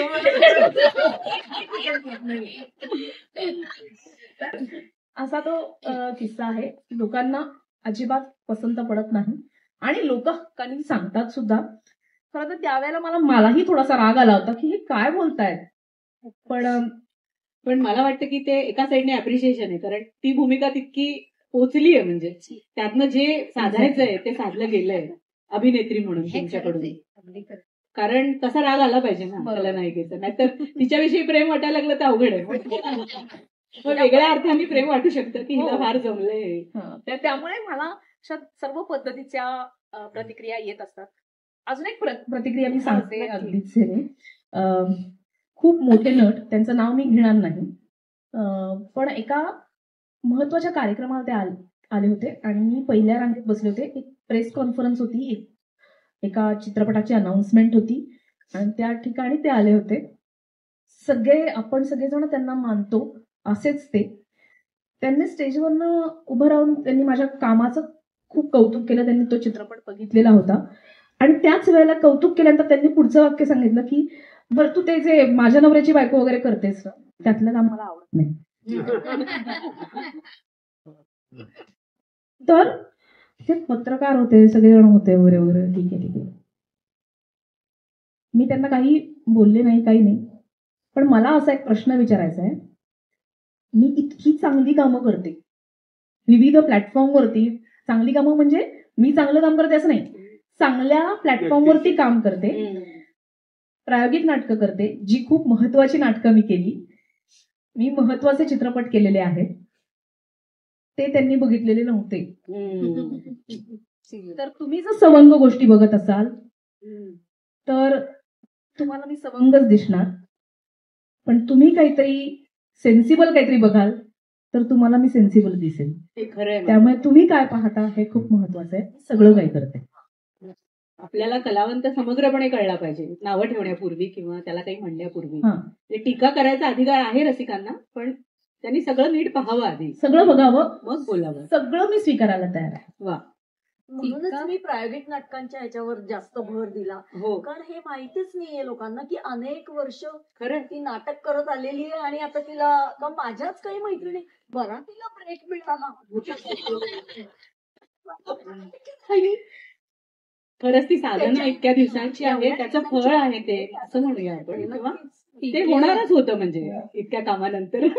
आणि ठरलेलं काकूनी होतं. मला तो सगळा स्ट्रगलचा काळ बघितलेला आहे की कामं आहेत, काम मिळणं आहे, केवळ एकाच पद्धतीची नाटकं करणं आहे, नको ती नाटकं करणं आहे, असं सगळंच त्यांनी ते पाहिलेलं आहे. ते त्यांनी अत्यंत जवळून माझा हा सगळा प्रवास आणि स्ट्रगल म्हणजे मी या ह्यानी म्हणते की आयुष्य जगताना पण वेगळा स्ट्रगल करायला लागतो, केवळ कामासाठी नाही, तर काम न मिळण्याने सुद्धा वेगळ्या पद्धतीने अनेक अडचणी समोर येऊ शकतात. आपल्या शक्यतांवरती आपल्या टॅलेंटवरती प्रश्नचिन्ह निर्माण होऊ शकतात. आणि नातेवाईक म्हणून ते पटकन लोकांना पडतात, तसे त्यांना पडले नाही. त्यांनी विश्वास दाखवला ही सगळ्यात महत्वाची आणि मोठी गोष्ट आहे. वा. मी म्हणते कधी कधी गमतीने आणि त्याला की तुला माझ्यासारखी सासू मिळाली हे तुझं भाग्य आहे. हेच आहे. तर आता कौटुंबिक विषय छेडलाच आहे, तर मग सहजीवनाविषयी मला विचारावंसं वाटतंय की चिन्मय केळकर यांच्याबरोबर तुमचा विवाह झालेला आहे आणि ते स्वतः चांगले लेखक, उत्तम अभिनेते वगैरे आहेत. तर त्यांचं आणि तुमचं जुळलं कसं आणि आता सहजीवन कसं आहे? आम्ही एका नाटकाच्या निमित्ताने, माझं लास्ट इयर प्रोडक्शन होतं आणि चिन्मयला मी अनेक दिवस बघत होते, पण मी त्या काळामध्ये इव्हन आत्ताही त्या अर्थाने मितभाषी आहे. सॉरी मी इतके वेळ बोलतेय, पण मी पटकन कोणाशीच बोलत नाही. त्यामुळे मी 1.5 वर्ष मी चिन्मयशी बोललेले नव्हते. पण आमच्या लास्ट इयर प्रोडक्शन मध्ये असं असतं की सिनियर्सना इन्व्हाइट करायचं असतं आणि त्यांना विचारायचं असतं की हे कसं वाटतंय, हे स्क्रिप्ट वाचून दाखवणे, परफॉर्मन्स करून दाखवणे, पहिली रिहर्सल दाखवणे वगैरे. तर या सगळ्या प्रक्रियेमध्ये मी चिन्मयला, कारण तो नेहमी यायचा, तर मी तू येऊ शकशील का असं त्याला, तो हो म्हणाला. तो नेहमीच सगळ्या लोकांना या पद्धतीची मदत करायचा आणि तो डिपार्टमेंटला वारंवार यायचा. तो पासआउट झाल्यानंतर सुद्धा तसा तो आला, त्यांनी नाटक बघितलं आणि त्याला माझ्या नाटकामध्येही इंटरेस्ट वाटला आणि माझ्या प्रक्रियेमध्ये सुद्धा इंटरेस्ट वाटला. आणि बऱ्याच गोष्टींच्या संदर्भात आमचे सिनियर लोक येऊन सल्ले द्यायचे, जायचे, पण त्यांनी ते लक्षात ठेवलं होतं. आणि जेव्हा या सगळ्या लोकांचं ठरलं की मुंबईमध्ये आपण नाटक करायचं, तेव्हा त्यांनी मला बोलवलं आणि आपण एकत्र नाटक केलं. तर नाटकाची प्रक्रिया खूप जे इंटरेस्टिंग असते, ती लाईक माइंडेड लोकांना जवळ आणते. आणि तसंच चिन्मयच्या बाबतीत झालं. त्याला प्रेम वाटू लागलं माझ्याबद्दल आणि मलाही त्या सगळ्या प्रोसेसमध्ये चिन्मय एक वेगळा मुलगा म्हणून समोर आला. अतिशय सेन्सिबल, अतिशय इमोशनल, खूप वाचन असणारा, म्हणजे त्या काळात आपलं जितकं वाचन झालेलं असतं त्याच्यापेक्षा अधिक वाचन करणारा, त्यावेळेला सगळ्या गोष्टींकडे तटस्थपणे पाहू शकणारा, स्वतःमध्ये बदल करू इच्छिणारा असा तो होता. आणि काम करत होता वेगवेगळ्या लोकांबरोबर, वेगवेगळ्या लोकांना तो आवडतही होता, त्यांच्याबरोबर त्याची मैत्री होती.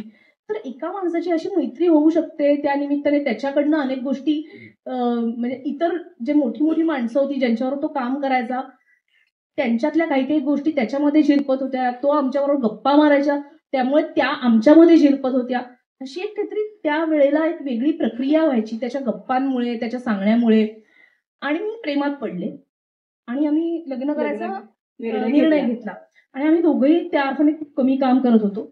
पण पुन्हा तेच की काकूंनी सांगितलं की तुम्हाला एकमेकांना तुम्ही आवडत असाल, तुम्ही तुमच्या रिस्कवरती आणि तुमचं नीट संसार करू शकणार असाल तर तुम्ही लग्न करा. माझ्या आईबाबांनी साधारणतः तेच सांगितलं. त्यांनी कुठलेही प्रश्न विचारले नाहीत की हा मुलगा काय करतो, किती कमवतो, मग तुमचं कसं भागणार, मग तुम्ही घर होतं.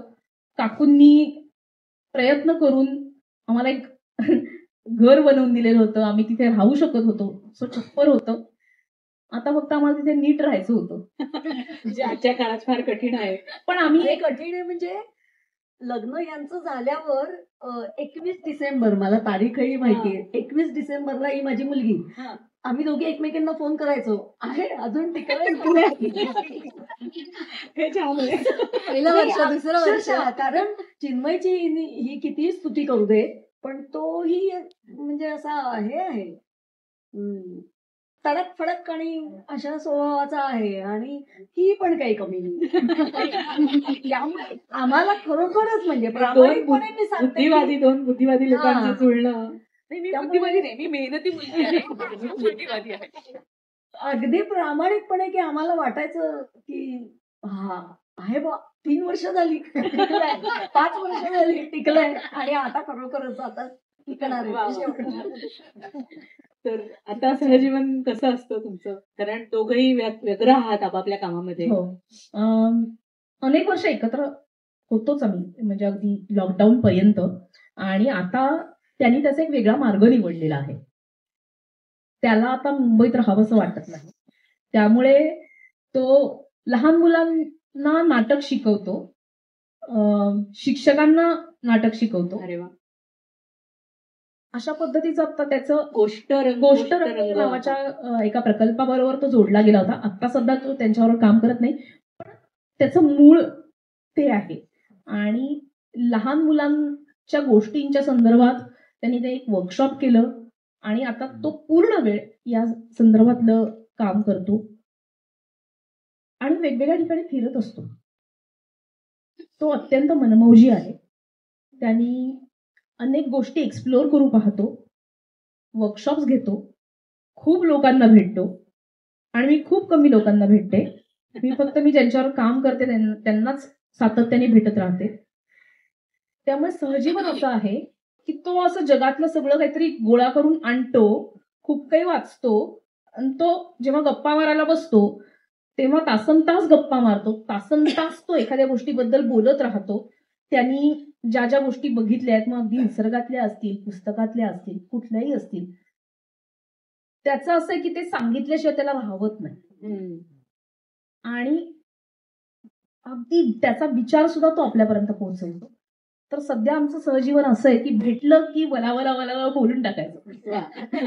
पण संवाद संवाद मुख्य तुमचं. एक्झॅक्टली. तर एका शहरात आत्ता आम्ही असलो नसलो, किंवा आम्ही कधी कधी म्हणतो की चला तू किती तारखेला अमुक ठिकाणी, तू किती तारखेला अमुक ठिकाणी, तिथे येऊ. प्रयत्न करतो की एका शहरात एकत्र असण्याचा. पण आता आम्ही वेगवेगळ्या गोष्टी एक्सप्लोअर करतोय आणि वेगवेगळ्या लोकांना भेटतोय. हेच आमचं सहजीवन आहे. म्हणजे आम्ही एकत्र राहून भांडत राहण्यापेक्षा वेगवेगळ्या गोष्टी आणि तुमच्या मनाच्या तारा तरी जुळलेल्या आहेत. आहेत. कामं वेगवेगळी करत असताना सुद्धा. चिन्मयचं विविध गोष्टी शिकण्याकडे बराच कल आहे. कल असतो. इकॉलॉजिकल सोसायटीचा त्यांनी कोर्स केला, आणि त्याच्या आधी मी केला होता. तर मी जेव्हा तो कोर्स करायचे, आमचं रोज संध्याकाळी 2 तास लेक्चर्स असायचे, प्रकाश गोळे सर घ्यायचे. तर तो त्यांनी बाकी सगळं कोऑपरेट केलं होतं. काय जाऊन मी खिचडी एक टाकायचे, कारण 9 वगैरे वाजायचे, 6 ते 8च असायचे. मग खाली उतरलं की त्या अक्षरमंडलमधनं खाली उतरलं की आमच्या चर्चा आणि हे असं व्हायचं. मग घरी जाईपर्यंत 9, 9:15, तिथून पुढे आम्ही जेवण.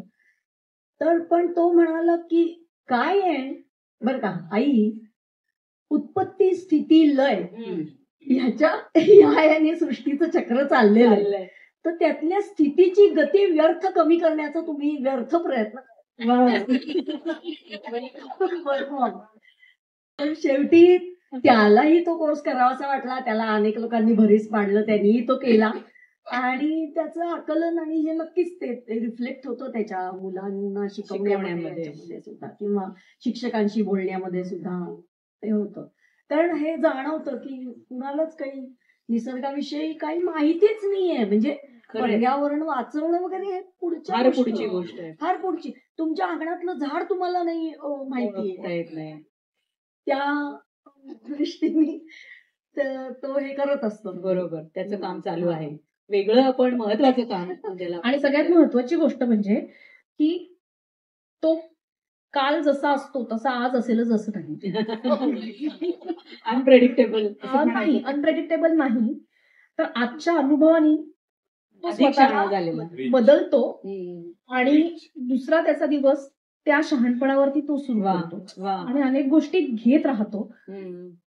असं फार कमी वेळा घडते आणि ते जर कोणी करत असेल तर त्या प्रक्रियेला बघून सुद्धा आपल्यामध्ये बदल होतो. बदल होतो खरंय. तर तसं तर ते सहजीवन हे या पद्धतीचं आहे. फार वेगळ्या पद्धतीचं आणि अत्यंत श्रीमंत ज्याला आपण म्हणू एका अर्थाने हा. ते सापेक्ष आहे अर्थातच खरंच प्रत्येकाची. अनेकांचं वेगवेगळं असतं, असतं. प्रत्येकाचं वेगळं असतं. आमचं हे असं आहे. बरोबर. पण एक कलावंतांचं कसं असतं ही एक उत्सुकता म्हणून विचारलं. कलावंतांचं म्हणजे मी या क्षेत्रात काम करते पण तो अधिक गोष्टी पाहतो आणि त्याचा व्यवस्थित चांगल्या पद्धतीने समीक्षा करू शकतो. तो म्हणजे अधिक एम्पथी असणारा माणूस आहे. छोट्या चिमणीची गोष्ट सांगितली तर त्या चिमणीबद्दल सुद्धा त्याला काही ना काहीतरी वाटत असतं. वा त्यांनी त्याचं मन असं एक मऊ करून ठेवलेलं आहे. वा वा वा. आता ही रोजच्या कुटुंबातल्या भूमिकेबद्दल आपण बोललो परस्परांच्या, पण आता इतके वेगवेगळ्या भूमिका तुम्ही केल्यात चित्रपटातून, नाटकातून आणि मालिकांमधून वगैरे. तर भूमिका स्वीकारतानाचे निकष काय असतात किंवा नकार देता का एखादी भूमिका आवडली नाही तर, आणि कोणती भूमिका स्वीकारता, तसं काही असतं का मनात? प्रक्रियेमध्ये ना चांगली माणसं सोबत लागतात. टॉक्सिक माणसांबरोबर काम नाही करू शकत. त्यांच्यावर प्रक्रियाच होत नाही आणि मला प्रक्रियेत इंटरेस्ट आहे. त्यामुळे ज्यांच्याबरोबर प्रक्रिया होऊ शकते अशाच माणसांबरोबर मी काम करते. व्यावसायिक काम करताना केवळ पैसे नाही पाहत तर संहिता काय आहे हे पाहते. जी गोष्ट आवडत नाही त्याच्यासाठी मी खूप पैसे मागते आणि तरी सुद्धा ते लोक द्यायला तयार असतील तर मी ती भूमिका करते. करायलाच लागते. समजू शकते. कारण मला पैसे ही खूप आवडतात आणि आवडीच्या गोष्टी करण्यासाठी आधी पैसे कमवावेच लागतात. अगदी बरोबर आहे. त्यामुळे या पद्धतीचे साधारणतः माझे निकष असतात. वा. सुदैवाने मी मालिका जरी करत असले तरी सुद्धा खूप चांगल्या चित्रपटांसाठी लोकांनी मला विचारलं आणि ते चित्रपट मी केले याबद्दल मला अतिशय समाधान आहे. सो माझ्या प्रोफाईलमध्ये बरेच चित्रपट आहेत, बरेच चांगलेच चित्रपट आणि माहित नाही उद्याला काय होईल मला माहिती नाही, पण आज हे आहे. आणि मी नाटकही करते, व्यावसायिक नाटकही करते, पण मला माझी भूमिका चांगली असेल तर खूप आवडतं. त्याच्यामुळे खूप मजा येते. सो मजा येणं, पैसे मिळणं आणि चांगल्या लोकांबरोबर काम करणं, 3 सूत्र आम्ही वा फारच छान बाळगतो. आता एक वेगळं म्हणजे प्रयोगशील कलावंत म्हणून तुम्ही फार वेगवेगळ्या गोष्टी नेहमी एक्सप्लोअर करता. त्यातला मला हे विचारावंसं वाटतं की लव अँड लावणी किंवा लावणी के रंग याबद्दल थोडं सांगा ना मला. हा करावासा का वाटला, हा विषय का आणावासा वाटला मंचावर, किंवा तुम्हाला घ्यावासा का वाटला? म्हणजे तो येतोच आहे मंचावर वारंवार, पण तुम्हाला आपल्याला माहितीच नसते आणि त्याबद्दल आपण काहीतरी मत बनवलेलं असतं. तर लावणी कलावंतांविषयी मला काहीही माहिती नव्हतं आणि संगीत बारी या पुस्तकाच्या निमित्ताने आणि या कार्यक्रमाच्या निमित्ताने मला एक जग कळलं आणि बायका किती पॉवरफुल असतात एखाद्या ठिकाणी याचं दर्शन घडलं. तर संगीत बारीतल्या बायका या माझ्यासारख्या आणि नॉर्मल आयुष्य जगणाऱ्यांसारख्या नाहीत. त्यांचं आयुष्य अधिक ताकदीचं आहे हे मला संगीत बारीच्या निमित्ताने कळल्यामुळे त्यांच्याशी संपर्क साधावा, त्यांच्या सोबत काम करावं. सारखं असं फाईन काम करू नये आपण, काहीतरी एक रासवटपणा पण आपल्या कामामध्ये असावा असं वाटलं. तो कदाचित माझ्या जडणघडणीमुळे, माझ्या संस्कारांमुळे, माझ्या जातीमुळे, मी आतापर्यंत जे शिकले आहे त्याच्यामुळे येणार नाही, पण कदाचित त्याचा स्पर्श तरी व्हावा असं वाटलं म्हणून मी त्या लोकांबरोबर काम करते आहे. आणि फार वेगळं आयुष्य आहे. तुम्हाला जमलं तर कधीतरी त्या कार्यक्रमाला या. आता प्रयोग कुठे सध्या चालू? आम्ही वेगवेगळ्या ठिकाणी प्रयोग करत असतो. तुम्हाला वाटलं तर तुम्ही त्याची बैठक लावू शकता. काही छान नृत्यांगना आहेत, खूप चांगलं गाणारे आहेत, रॉ गाणारे आहेत, त्यांच्याबरोबर तुम्ही नाचू शकता, तुम्ही ते एन्जॉय करू शकता. त्या कार्यक्रमाचं नाव आहे लव अँड लावणी आणि तसंच लावणी के रंग या नावाने सुद्धा आम्ही एक कार्यक्रम करतो. त्याच्यात गीतांजली कुलकर्णी प्रमुख सूत्रधार असते आणि एकात मी आणि संभाजी ससाणे नावाचा माझा सहकलाकार आहे. आम्ही दोघं जण काम करतो. पण जनरली कुठून कुठून म्हणजे सणसवाडी असेल, कोल्हापूर असेल, मोडनीम असेल, अशा अनेक ठिकाणून संगीत बारी खेळणाऱ्या बायका, संगीत बारीमध्ये नाचणाऱ्या बायका त्याच्यामध्ये असतात. त्या येतात, त्यांचं नृत्य सादर करतात. त्यांच्या गाण्यामध्ये एक रॉनेस असतो, तो तुमच्या पुढे सादर करतात. आणि तुम्हाला कळतं की खरी लावणी म्हणजे तुम्ही बालगंधर्वला, यशवंतला जी बघता ती नाही, तर ती खरी लावणी काय आहे. आणि ते विविध विषयांवरच्या लावण्या असतात. अगदी मासिक पाळीवरची सुद्धा लावणी असते. अगदी खूप खूप वेगवेगळ्या विषयांवरती. काही सामाजिक लावण्या असतात, काही विशिष्ट अगदी पारंपरिक लावण्या असतात, ज्याला काही अंधारातल्या लावण्या म्हणतात. भक्ती रसाच्या लावण्या असतात. असं वेगवेगळे प्रकार असतात लावण्यांचे. आणि लावण्या बघायला जाणारे, संगीत बारीमध्ये जाणारे असेही काही कलावंत असतात की ज्यांना ह्यातलं कळतं. आणि जेव्हा एखाद्या गोष्टीची फरमाईश करायची असते तेव्हा जाणकार लावणी बघणारा माणूस उत्तम अशा पारंपरिक लावणीची फरमाईशही करू शकतो. तर ते एक वेगळं जग आहे. हे मला त्या निमित्ताने इंट्रोड्यूस झालं, ते तुमच्यापर्यंतही पोहोचावं असं मला मनापासून वाटतं. पुण्यात आता कार्यक्रम नाही येतो, पण पुण्यामध्ये संगीत बारी आहे, पण तिथे अनेक लोक जाणार नाहीत. तर आर्यभूषण नावाचं ठिकाण आहे लक्ष्मी रोडला. तर तिथे संगीत बारी 5-6 ठिकाणी म्हणजे खेळली जाते. 5-6 रूम्स असतात, जे तुम्ही जाऊ शकता. तिथे कोणीही जाऊ शकतं खरं सांगायचं तर. आणि तुम्ही त्यांना इथे बोलवू शकता आणि त्यांची बैठक ठेवू शकता. आणि खूप वेगवेगळ्या गोष्टी आहेत त्याच्यामध्ये. त्यांचं आयुष्य तुम्ही बघू शकता या निमित्ताने. संगीत बारी नावाचं भूषण कोरेगावकर यांचं पुस्तक आहे राजहंस प्रकाशनाचं, ते तुम्ही घेऊ शकता आणि वाचू शकता. वा, फारच छान. फार छान वेगळी माहिती मिळाली. कारण ह्या पेशाला विशेषतः प्रतिष्ठान असल्यामुळे आपण त्याच्याकडे कधीच वळून पाहत नाही. म्हणून आणि वास्तविक पाहता आपल्यापेक्षा अधिक प्रतिष्ठेने जगणाऱ्या त्या बायका आहेत, अधिक नियमाने जगणाऱ्या आहेत. म्हणजे आपला गैरसमज दूर होणार आहे हे बघून, असं मला वाटतंय.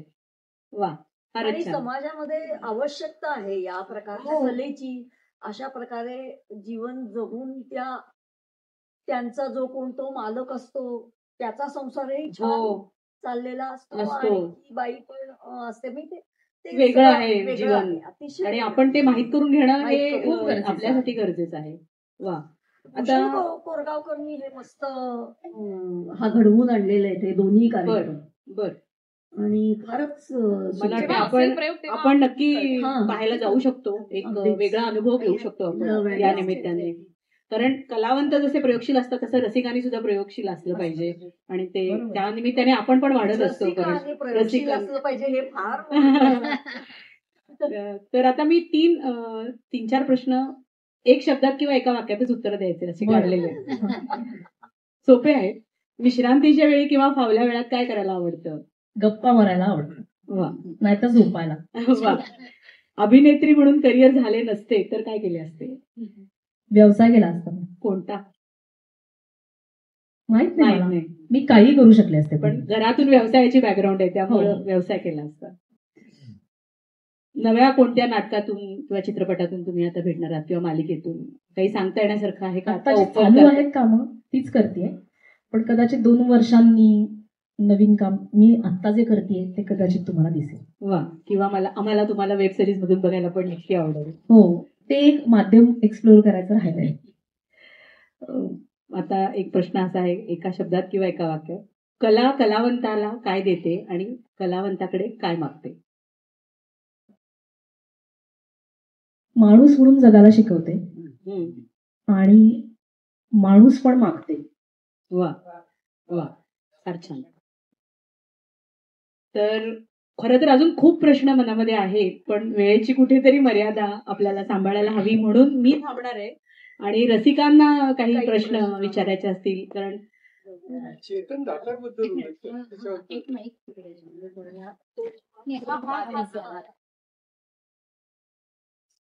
प्रश्न विचारून गेला. चेतन दातार कारण कमी आयुष्याला.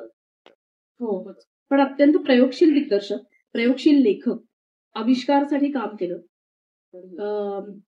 आणि मला बऱ्याचदा चेतन दातार यांना भेटता आलं. म्हणजे मी ललित कला केंद्रात ऍडमिशन घेण्याच्या आधी सुद्धा, आणि त्यानंतर त्यांच्याबरोबर वाडा चिरेबंदी नावाचं नाटक केलं, वाडा त्रयी केलं. मला अभिनेत्री बनायचं नव्हतं आधी, खरं तर दिग्दर्शिका बनायचं होतं.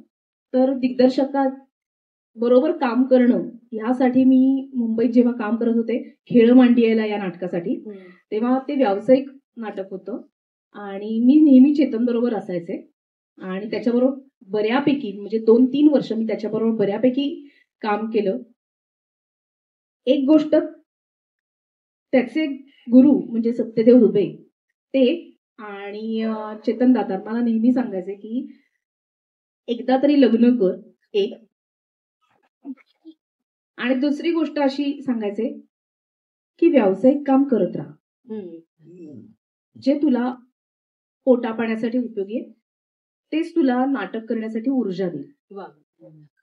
नाट्याभिनय करायचा तो ते काही अभिनय पण करायचा, नाट्याभिनय म्हणजे बसून वाचन, हो, सर्व गोष्टी करू शकायचा. त्यांनी एक संस्था जवळजवळ उभी केली होती, आविष्कार नावाची. म्हणजे अनेकांनी ती उभी केली, पण अत्यंत वेगळ्या पद्धतीने नाटकं करत शेवटपर्यंत त्यांनी आविष्कार बरोबर नाटक केलं. आणि तेवत ठेवणं नावाची जी गोष्ट असते ती कदाचित आविष्कारच्या बाबतीत त्यांनी केली. आपण ज्याबद्दल जास्त चर्चा केली नाही त्या मी वसंतरावबद्दल तुम्हाला एक प्रश्न विचारणार आहे. तुमची भूमिका फारच महत्वाची होती, थोडीशीच होती पण फार महत्वाची होती. कारण काय बालपणीचा जो वसंतराव होता त्याच्या पायी तुम्हाला प्रेम दाखवायचं होतं, शिस्त दाखवायची होती. तुमची त्या परिस्थितीतून तुम्ही आलात घर सोडून, हे सगळं तुम्हाला करण्यासाठी त्या भूमिकेत समरस होणं अत्यंत महत्वाचं होतं. ते तुम्ही झाला होतात का ते नुसतं नाटकच होतं?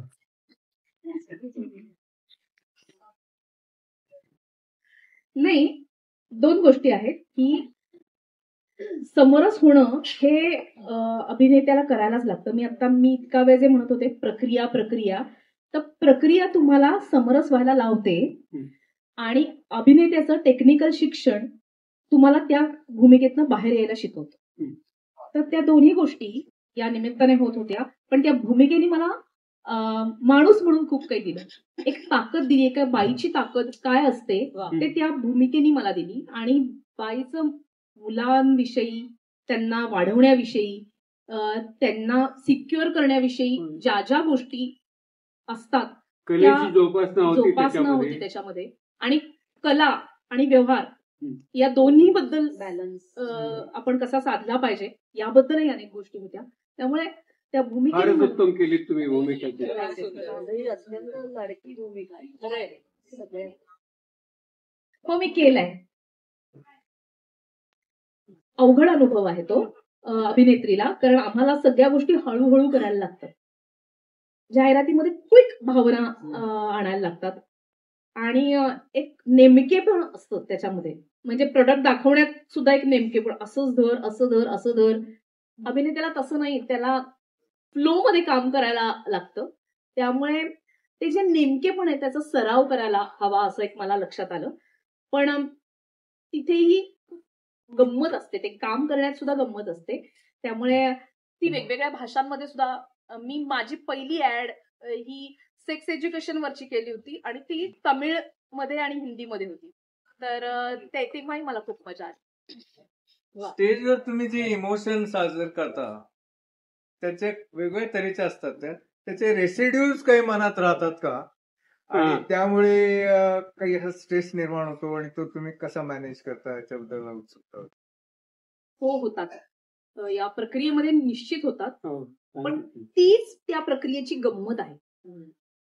तसं व्हावं काही काळ आणि त्यातनं आपण बाहेर यावं. कारण प्रत्येक गोष्टीला उत्तर त्या नाटकात किंवा त्या कलाकृतीत सुद्धा असतं. ते आपल्याला प्राप्तही करतं. सो कधी कधी ते व्हावं आणि कधी कधी त्याचा फार त्रास न होता आपण ऍक्टर म्हणून त्यातनं बाजूला यावं, असं मला वाटतं. मनाचा व्यायामच आहे. मनाचा व्यायाम आहे आणि खूपच चांगला व्यायाम होतो त्या निमित्ताने. मी परवा एक वर्कशॉप करत होते, त्या निमित्ताने एक खरं सांगते की दिवसभर त्या वर्कशॉप विषयी मला विविध पद्धतीची एन्झायटी वाटत होती. पण जसं मी काम सुरू केलं तसं म्हणजे ती एन्झायटी मला वर्कशॉपची भीती नव्हती, त्या प्रक्रियेची भीतीही होती, त्या कॅरेक्टरची भीती होती, ते वाचल्यानंतरची भीती होती. आणि ते जे माझ्या मनात जे तयार होत होतं ते मी एकदा करून टाकलं, केल्याने मी शांत झाले. माझ्या आतली एन्झायटी कमी झाली. त्या अनेक गोष्टींना मी भिडले, त्याच्यामुळे त्याचं उत्तर त्याच्यातच असतं कधी कधी. ती कॅथार्सिस आहे आणि हे ऍक्टरला करायला मिळतो. त्यामुळे माझं क्षेत्र इतकं चांगलं आहे की मी विविध भावनांचा निचरा करू शकते, तुमच्या समोरही करू शकते आणि त्या कदाचित तुमचाही होऊ शकतो. तुझ्या माहितीसाठी सांगते, हे प्रोफेसर अरुण भागवत आहेत. हे शेक्सपियरच्या नाटक कोळून गेलेले आहेत असं SP कॉलेजमध्ये प्रोफेसर. मला खूप आवडतो शेक्सपियर आणि सर्व पात्र, आणि मॅकबेथ वरती आता आम्ही काम करतो. लेडी मॅकबेथ करताय का? हो, म्हणजे मी फक्त आम्ही एक्सरसाइज म्हणून ते करतो आहोत. तर विविध सीन्स क्रिएट करून वगैरे असं एक प्रोजेक्ट आहे तो करतो. अभिनंदन, शुभेच्छा. शुभेच्छा. अभिनयाच्या सुद्धा वेगवेगळ्या शैली अशा असू शकतात. मला आता जाहिरातीच्या निमित्ताने आणि एरवी सुद्धा वाटतं की रंगभूमीवरचा अनुभव, ह्याच्यात मालिकांमधला अनुभव, हा असा जाहिरातींमधला अनुभव, प्रायोगिक, तर ह्याच्यात तुमचा कस लागतो. म्हणजे ती एकच एक अशी शैली स्कूल असं नाही होऊ शकत. तर ह्या बाबतीत काही प्रशिक्षणातून किती काय मिळालं? अभिनय शिकता येतो, अभिनय शिकवता नाही येत असं मला वाटतं. म्हणजे हे पण समोर जे काही सांगितलं जातं, आपण जे काही पाहतो, मग त्या वर्गामध्ये असो, नाटकांमध्ये असो, जीवनामध्ये असो, कुठेही आपण जे काही पाहतो तर त्यातनं आपण आपल्या टिप्पणी बनवत जावं आणि योग्य त्या ठिकाणी त्याचा वापर करावा. ते वापर कसा करायचा हे सांगितलं जाऊ शकतं, पण ते तुम्हालाच करून बघायला लागतं. ऍप्लिकेशन आपल्या हातात. आणि ते कदाचित आज तुम्ही मला शिकवल्यानंतर मला लगेच जमेल अशातला भाग नाही. त्याच्यासाठी मला माझ्या आतमध्ये सराव करायला लागतो, मनन चिंतन करायला लागतं. बऱ्याचदा एखादी भूमिका असते, त्याच्यामध्ये नेमक्या त्या सीन मध्ये किंवा त्या अमुक एखादी गोष्ट नसते, पण त्या प्रक्रियेमध्ये मला माझी गोष्ट तयार करून ती माझ्या बॅक ऑफ द माइंड ठेवायला लागते आणि मग ती आहे त्या सीन मध्ये उतरवायला लागते. तर सगळं काही दिसावं असं नसतं, पण मनामध्ये विचार खूप करायला लागतात आणि खूप गोष्टी तयार करायला लागतात आणि ते तयार करण्याचा मात्र सराव करायला लागतो. आता तेच ते, आता मी एका वर्गामध्ये 10 स्टुडंट्स असतील समजा, तर सगळेजण याच पद्धतीने काम करतील असं नाही. तर प्रत्येक जणाची प्रक्रिया वेगळी असू शकते. त्यामुळे एकाच एक असं काहीच सांगू शकत नाही, पण असते ते सुंदर असते. ते कदाचित तुम्हाला, आम्ही एक ग्रीक नाटक करत होतो, इफिजिनिया नावाचं, ललित कला केंद्रात आल्यानंतर. ते नाटक कुणालाच आवडलं नाही, कुणालाच नाही, एकाही माणसाला ते नाटक आवडलं नाही. पण त्याची प्रक्रिया इतकी सुंदर होती की त्याच्यामुळे मला ग्रीक नाटक म्हणजे काय हे कळलं, त्याची ताकद कळली, त्यातली पात्र कळली आणि मला आवडू लागली ती पात्र. तर ते त्या प्रक्रियेचं काहीतरी आहे आणि ती सगळ्यांची सारखी नसेल. उद्या कोणीतरी इफिजिनिया नाटक केलं, तेच नाटक केलं, तर ते सगळ्यांना कदाचित आवडू पण शकते. काम करण्याची स्टाईल ही होमोजिनस जर नसेल तर मला वाटतं ते नाटक फसतं का? नाही नाही नाही, तेच ते एकाच एक काही त्याची उत्तरं नाहीये आणि सगळं सापेक्ष आहे. म्हणजे हो आणि तेच ते मला आवडलं कारण मी त्या प्रक्रियेत होते, पण कदाचित एखाद्या माणसाला आवडू पण शकतं. त्याला ते त्यातलं काहीतरी गवसलं तर ते त्याला आवडतं. म्हणूनच तर असतं नाही मला ते पात्र आवडलं नाही, पण मला ते पात्र आवडलं. मला ते नाटक आवडलं नाही, ते काही नाटक आहे का, पण मला तेच नाटक वाटतंय असंही होऊ शकतं. सो तुमची दृष्टी पण दृष्टी कशी आहे किंवा तुम्हाला काय भेटतंय, तुम्हाला काय भेटतंय किंवा त्याच्यावर काय दिसतंय त्याच्यातनं किंवा काय मिळतंय. पण मग लेखन काय नाही, मी करत नाही लेखन. मी जरा आळशी आहे. परवा पाणी मला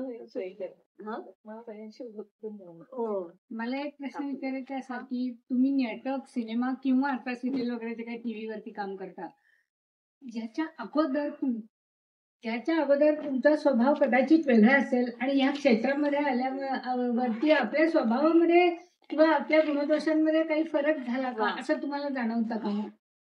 मी खूप बदलले आहे. म्हणजे मी अजिबात बोलायचे नाही. मी आता बऱ्यापैकी बोलते लोकांची. मी लोकांना समजून घेते. मी चिडत नाही. एखादी गोष्ट नाही आवडली तरीही मी शांत असते. पण कलेने शांत केलंय माझ्या आणि समजून घेण्याचा प्रयत्न करते मी. अजून एक गोष्ट जी फार वाईट घडली ती, मी कोणावरतीच विश्वास ठेवत नाही. आजकालचं जग तसंच आहे थोडंसं. तर त्यामुळे मी अधिक स्ट्रिक्ट वाटते लोकांना आणि मी तसं राहण्याचा प्रयत्नही करते, जे मी अजिबात नव्हते. तर जो सॉफ्टनेस होता माझ्यातला तो मी त्या अर्थाने घालवलेला पण आहे. एक नाटकांच्या प्रयोगाबद्दल विचारतो. एक 50-60 झाले की जो यांत्रिकी अभिनय होतो का, म्हणजे हे वाक्य आलं की कान खाजवावे, किंवा वंदना गुप्तेनी एकदा सांगितलं होतं की संध्या छायामध्ये ठराविक हे आता अस्वस्थपणा दाखवायला बांगड्यांची हालचाल मी करते वगैरे. तर मग तो 50व्या प्रयोगात झाले की तसंच 200व्या प्रयोगापर्यंत करावं का, प्रत्येक प्रयोगात नवीन अभिनय येतो, तो उत्स्फूर्त असतो का यांत्रिक होतो? उत्स्फूर्तता टिकवणं हे गरजेचं आहे, पण प्रयोग आपण सातत्याने जेव्हा करतो तर ते सातत्य नावाची पण गोष्ट असणं गरजेचं आहे. नाहीतर तुम्ही उद्याला सगळं वेगळं करू लागला तर दिग्दर्शक तो म्हणेल की अरे माझी काही गरजच नव्हती. थोडस होतच होणार, कारण ठराविक वाक्याला ठराविक पण तो प्रयोग आहे. पण प्रेक्षक बदलला ना की प्रयोगही बदलतो. तुमच्या रिस्पॉन्स वरती अनेक गोष्टी बदलतात. टायमिंग असतात, इव्हेंट टेकचे. प्रयत्न हा असतो की सातत्य राखणे. स्टेज बदलतं, माणसं बदलतात. नांदेडमध्ये तसाच प्रयोग होणार नाही जसा पुण्यामध्ये होतो. मुंबईतला प्रयोग वेगळा होतो, पुण्यातला प्रयोग वेगळा होतो. वाक्य खूप पेसी होतात मुंबईमध्ये, भराभर पटकन प्रयोग संपतो. पुण्यात नाही संपत, खूप वेळ चालू राहतो. असंही होतं. तर तुमचं काय, तुम्ही कुठे आहात, कुठे प्रयोग करता आहात, कसा रंगतो आहे, कसा नाही रंगत आहे, त्याच्यावरती पण अनेक गोष्टी अवलंबून असतात. त्यामुळे तो प्रयोग वेगळाच असतो. फीडबॅक पाहिजे ना, फीडबॅक पण पाहिजे. पण कधी कधी होतो यांत्रिक. म्हणजे मी खोटं नाही सांगत, पण होणार ना. म्हणजे 500 प्रयोग तुम्ही एकाच गोष्टीचे करताय तर, आणि सगळ्यात कमाल कॉन्सन्ट्रेशन इथे लागतं. तुम्ही 3 तास तिथं असता. कधी कधी काही लोकांना अचीव होतं, मी मनामध्ये वेगळाच विचार करते पण मी प्रयोग करते, तर त्यावेळेस तो यांत्रिक होतो. आणि कधी कधी ते मनातले विचार नाही काढू शकत. म्हणजे मी आता या क्षणी मी कोणाशी तरी भांडून आले, मी नवऱ्याशी भांडून आले आणि त्याच्यामुळे मी त्याच्यानंतर प्रयोगाला आले, तो मध्ये मला पुरेसा वेळ मिळाला नाहीये आणि पुन्हा पुन्हा मला काहीतरी आठवतंय, तर त्यावेळेला मी थोडीशी यांत्रिक होते. आणि मला बऱ्याचदा असं होतं, मी माझा एक्सपिरियन्स सांगते, 50 प्रयोग झाले ना की मी कधीतरी वाक्य विसरते. कारण तोपर्यंत मी रिलॅक्स होते. आणि मला असं वाटतं की आता मी चुकणारच नाही. सो थिंकिंग माइंड बंद होतं आणि वर्किंग माइंड सुरू होतं आणि ते एक लूपला टाकल्यासारखं ते सुरू होऊन जातं. मग तो एक कोणता तरी प्रयोग येतो आणि तो मला थप्पड मारतो आणि म्हणतो की थिंकिंग माइंड पण सुरू राहू दे तुझं. आणि मग ते गरजेचं हे गरजेचं आहे. सो कधी कधी ते होऊ शकतं. दोनच छोटे मुद्दे. एक तुम्ही जे मगाशी म्हणलात इन्व्हॉल्व्ह होतो ना, तर त्याच्याकरता नजीम केळकरांनी खूप एक छान वाक्य मांडलं होतं की सविकल्प समाधी, म्हणजे विकल्पासहित पण समाधी आहे, म्हणजे आपण त्याच्यापासून दूर आहोत. आणि आता जे तुम्ही म्हणालात की माझं थोडंसं सांगते, मी NLP ट्रेनर आहे, न्यूरो लिंग्विस्टिक प्रोग्रामिंग. तुम्हाला जो आता हा त्रास होतोय ना, त्याच्यावर एक मी क्विक उपाय सांगते की तुम्ही प्रयोगाला तुमचं हे जे बॅगेज घेऊन जाल ना, की बाबा भांडण झालंय आणि मला तिथे कॉन्सन्ट्रेट करायचंय, तर एक अतिशय सुंदर गोष्ट आहे ती म्हणजे, आणि मी हे वर्कशॉप्स मध्ये घेते म्हणून तुम्हाला सांगते की एखादा घटना घडते, जिथपासून सुरू झाली आणि जिथे संपली तिथपर्यंत तीच घटना आपण सारखी आठवतो आणि मग ती पत्थर की लकीर बनते. म्हणजे एकदाच घडली आहे पण ते मी सारखी आठवत राहते, पण मला त्यातनं सुटका करायची हे जर मनाशी ठरवलेलं असलं आणि ती मला मेमरी नको आहे, तर अगदी सुंदर आणि क्विक प्रयोग मी तुम्हाला सांगते जो उपयोगी नक्की पडेल. बसायचं 2 मिनिटं आणि तीच घटना उलट्या क्रमाने आठवायची आणि ती 10-12 वेळा 15 वेळा आणि पंचेंद्रियांनी उलट्या क्रमाने आठवायची. आणि you won't believe it will be rest from your mental, म्हणजे तुमचं बुद्धी मेंदूवरनं. तर ते नक्की करून बघा. आणि मी हे आता अगदी लेटेस्ट म्हणजे परवाच्या दिवशी मी अपंग सैनिकांना शिकवायला गेले होते आणि त्या लोकांनी मला ह्याचा इतका चांगला फीडबॅक दिला की आम्हाला खूप ह्याचा उपयोग झाला म्हणून.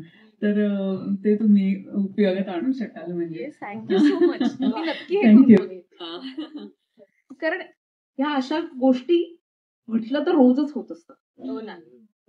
छोट्या छोट्या गोष्टी करतात म्हणजे त्याच्यासाठी प्रयोग असण्याचीही गरज नाही, नाही. आपल्याला सतत वर्तमानात राहणं आवश्यक आहे ना. हो. म्हणजे मागचा जो श्वास आहे तो भूतकाळ आहे आणि आता मी वर्तमान येणारा भविष्य आहे. अगदी. तर मला इथे मी जर 100% पाहिजे तर this will surely help you. Yes, thank you so much. मी साहित्याचे शिक्षक म्हणून असं सुचवे यालाच कदाचित सप्लिमेंटरी गोष्ट करायची. जो आपल्याला अनुभव सारखा त्रास देत असतो तो तुकड्याने असतो म्हणून तो त्रास होतो. त्याच्या बिगिनिंग आहे, मिडल एंड आहे. असं झालं की मग ते एक फॉर्म आपल्या मनात तयार होतो आणि तो पण कॅथार्सिस बद्दल बोलत होता. कॅथार्सिस होऊन जाईल. प्रयोग करण्यासारखा आहे म्हणजे. हो, या बाबतीतले अनंत प्रयोग होऊ शकतात. आता माझी एक मैत्रीण आहे, तिने मोबाईल असा चालू ठेवला आणि तिची एक मैत्रीण हॉस्पिटलमध्ये ऍडमिट होती, जी डेथ बेडवरती होती आणि ती प्रयोग सुरू असताना गेल्याचं तिला कळलं. सो तिला त्याच्या पुढचा सीन करता येईना, म्हणजे वाक्य विसरत होती अशातला तिला तो करताच येईल. तर अशा वेळेला कोणतेच उपाय करता येत नाही. तुम्ही तिथं असता आणि अर्थात ही चूक आहे की तुम्ही तुमचा मोबाईल चालू ठेवणं, तुम्ही अननेसेसरी इन्फॉर्मेशन घेणं, पण आपल्या मनामध्ये खालच्या थराला या पद्धतीचं काहीतरी चालू राहतं की हा एक दुर्दैवी आहे लाईव्ह परफॉर्मन्स. धन्यवाद अनिताताई. खूप त्यांच्या बिझी शेड्यूलमध्ये त्या वेळ काढून आधी इथे आल्या आणि आपल्याला वेगळ्या क्षेत्राची माहिती कळली की काय काय करावं लागतं याची आपल्याला कल्पनाही नसते फारशी. आणि एवढंच नाही तर त्यातनं आपण आपलं जीवन चांगलं कसं करू शकतो याबद्दलही त्यांनी खूप छान माहिती दिली. त्यामुळे त्याच्यासाठी पण त्यांना धन्यवाद आहेत. आणि ते आल्या याच्याबद्दल तर आहेतच, नाशिकहून आले आहेत ते आपल्यासाठी आणि उद्या परत जाणार आहेत. त्यामुळे फारच त्यांचं कौतुक आहे त्याबद्दल. म्हणजे त्या मला म्हणतात की नाही तुम्ही मला हेच म्हणा, पण म्हणलं अहो आपली ओळख नाही, मी तुम्हाला इथे बघते म्हणजे मला तुम्हीच म्हणा असं वाटतं. आणि भारतीताईंना धन्यवाद की त्यांनी सुनेला विचारलं आणि त्या हो म्हणालेल्या. त्यामुळे सासवा सुनांचं किती छान आहे बघा तुम्ही. आणि हिचं कौतुक की ही मुलाखत मागे पण आपल्याकडे आली होती घ्यायला. तिने खूप ते सगळं वाचन करून हे करून तिने मुलाखत पण खूप छान घेतली. कारण बोलतं करणं माणसाला हे खूप अवघड असतं. आपल्याला माहिती नसलेल्या गोष्टींविषयी तर खूपच अवघड जातं. पण तिनं ते अभ्यास करून सगळं करून छान मुलाखत घेतली. त्याबद्दल तिचंही अभिनंदन. धन्यवाद. लहान आहे, अनुभवानं लहान आहे. तुम्ही सगळेजण लिहिण्याचं मनावर घ्या. मी पण तुम्ही माझं ऐकून घेतलं त्यासाठी खरंच मनापासून आभार. खूप छान.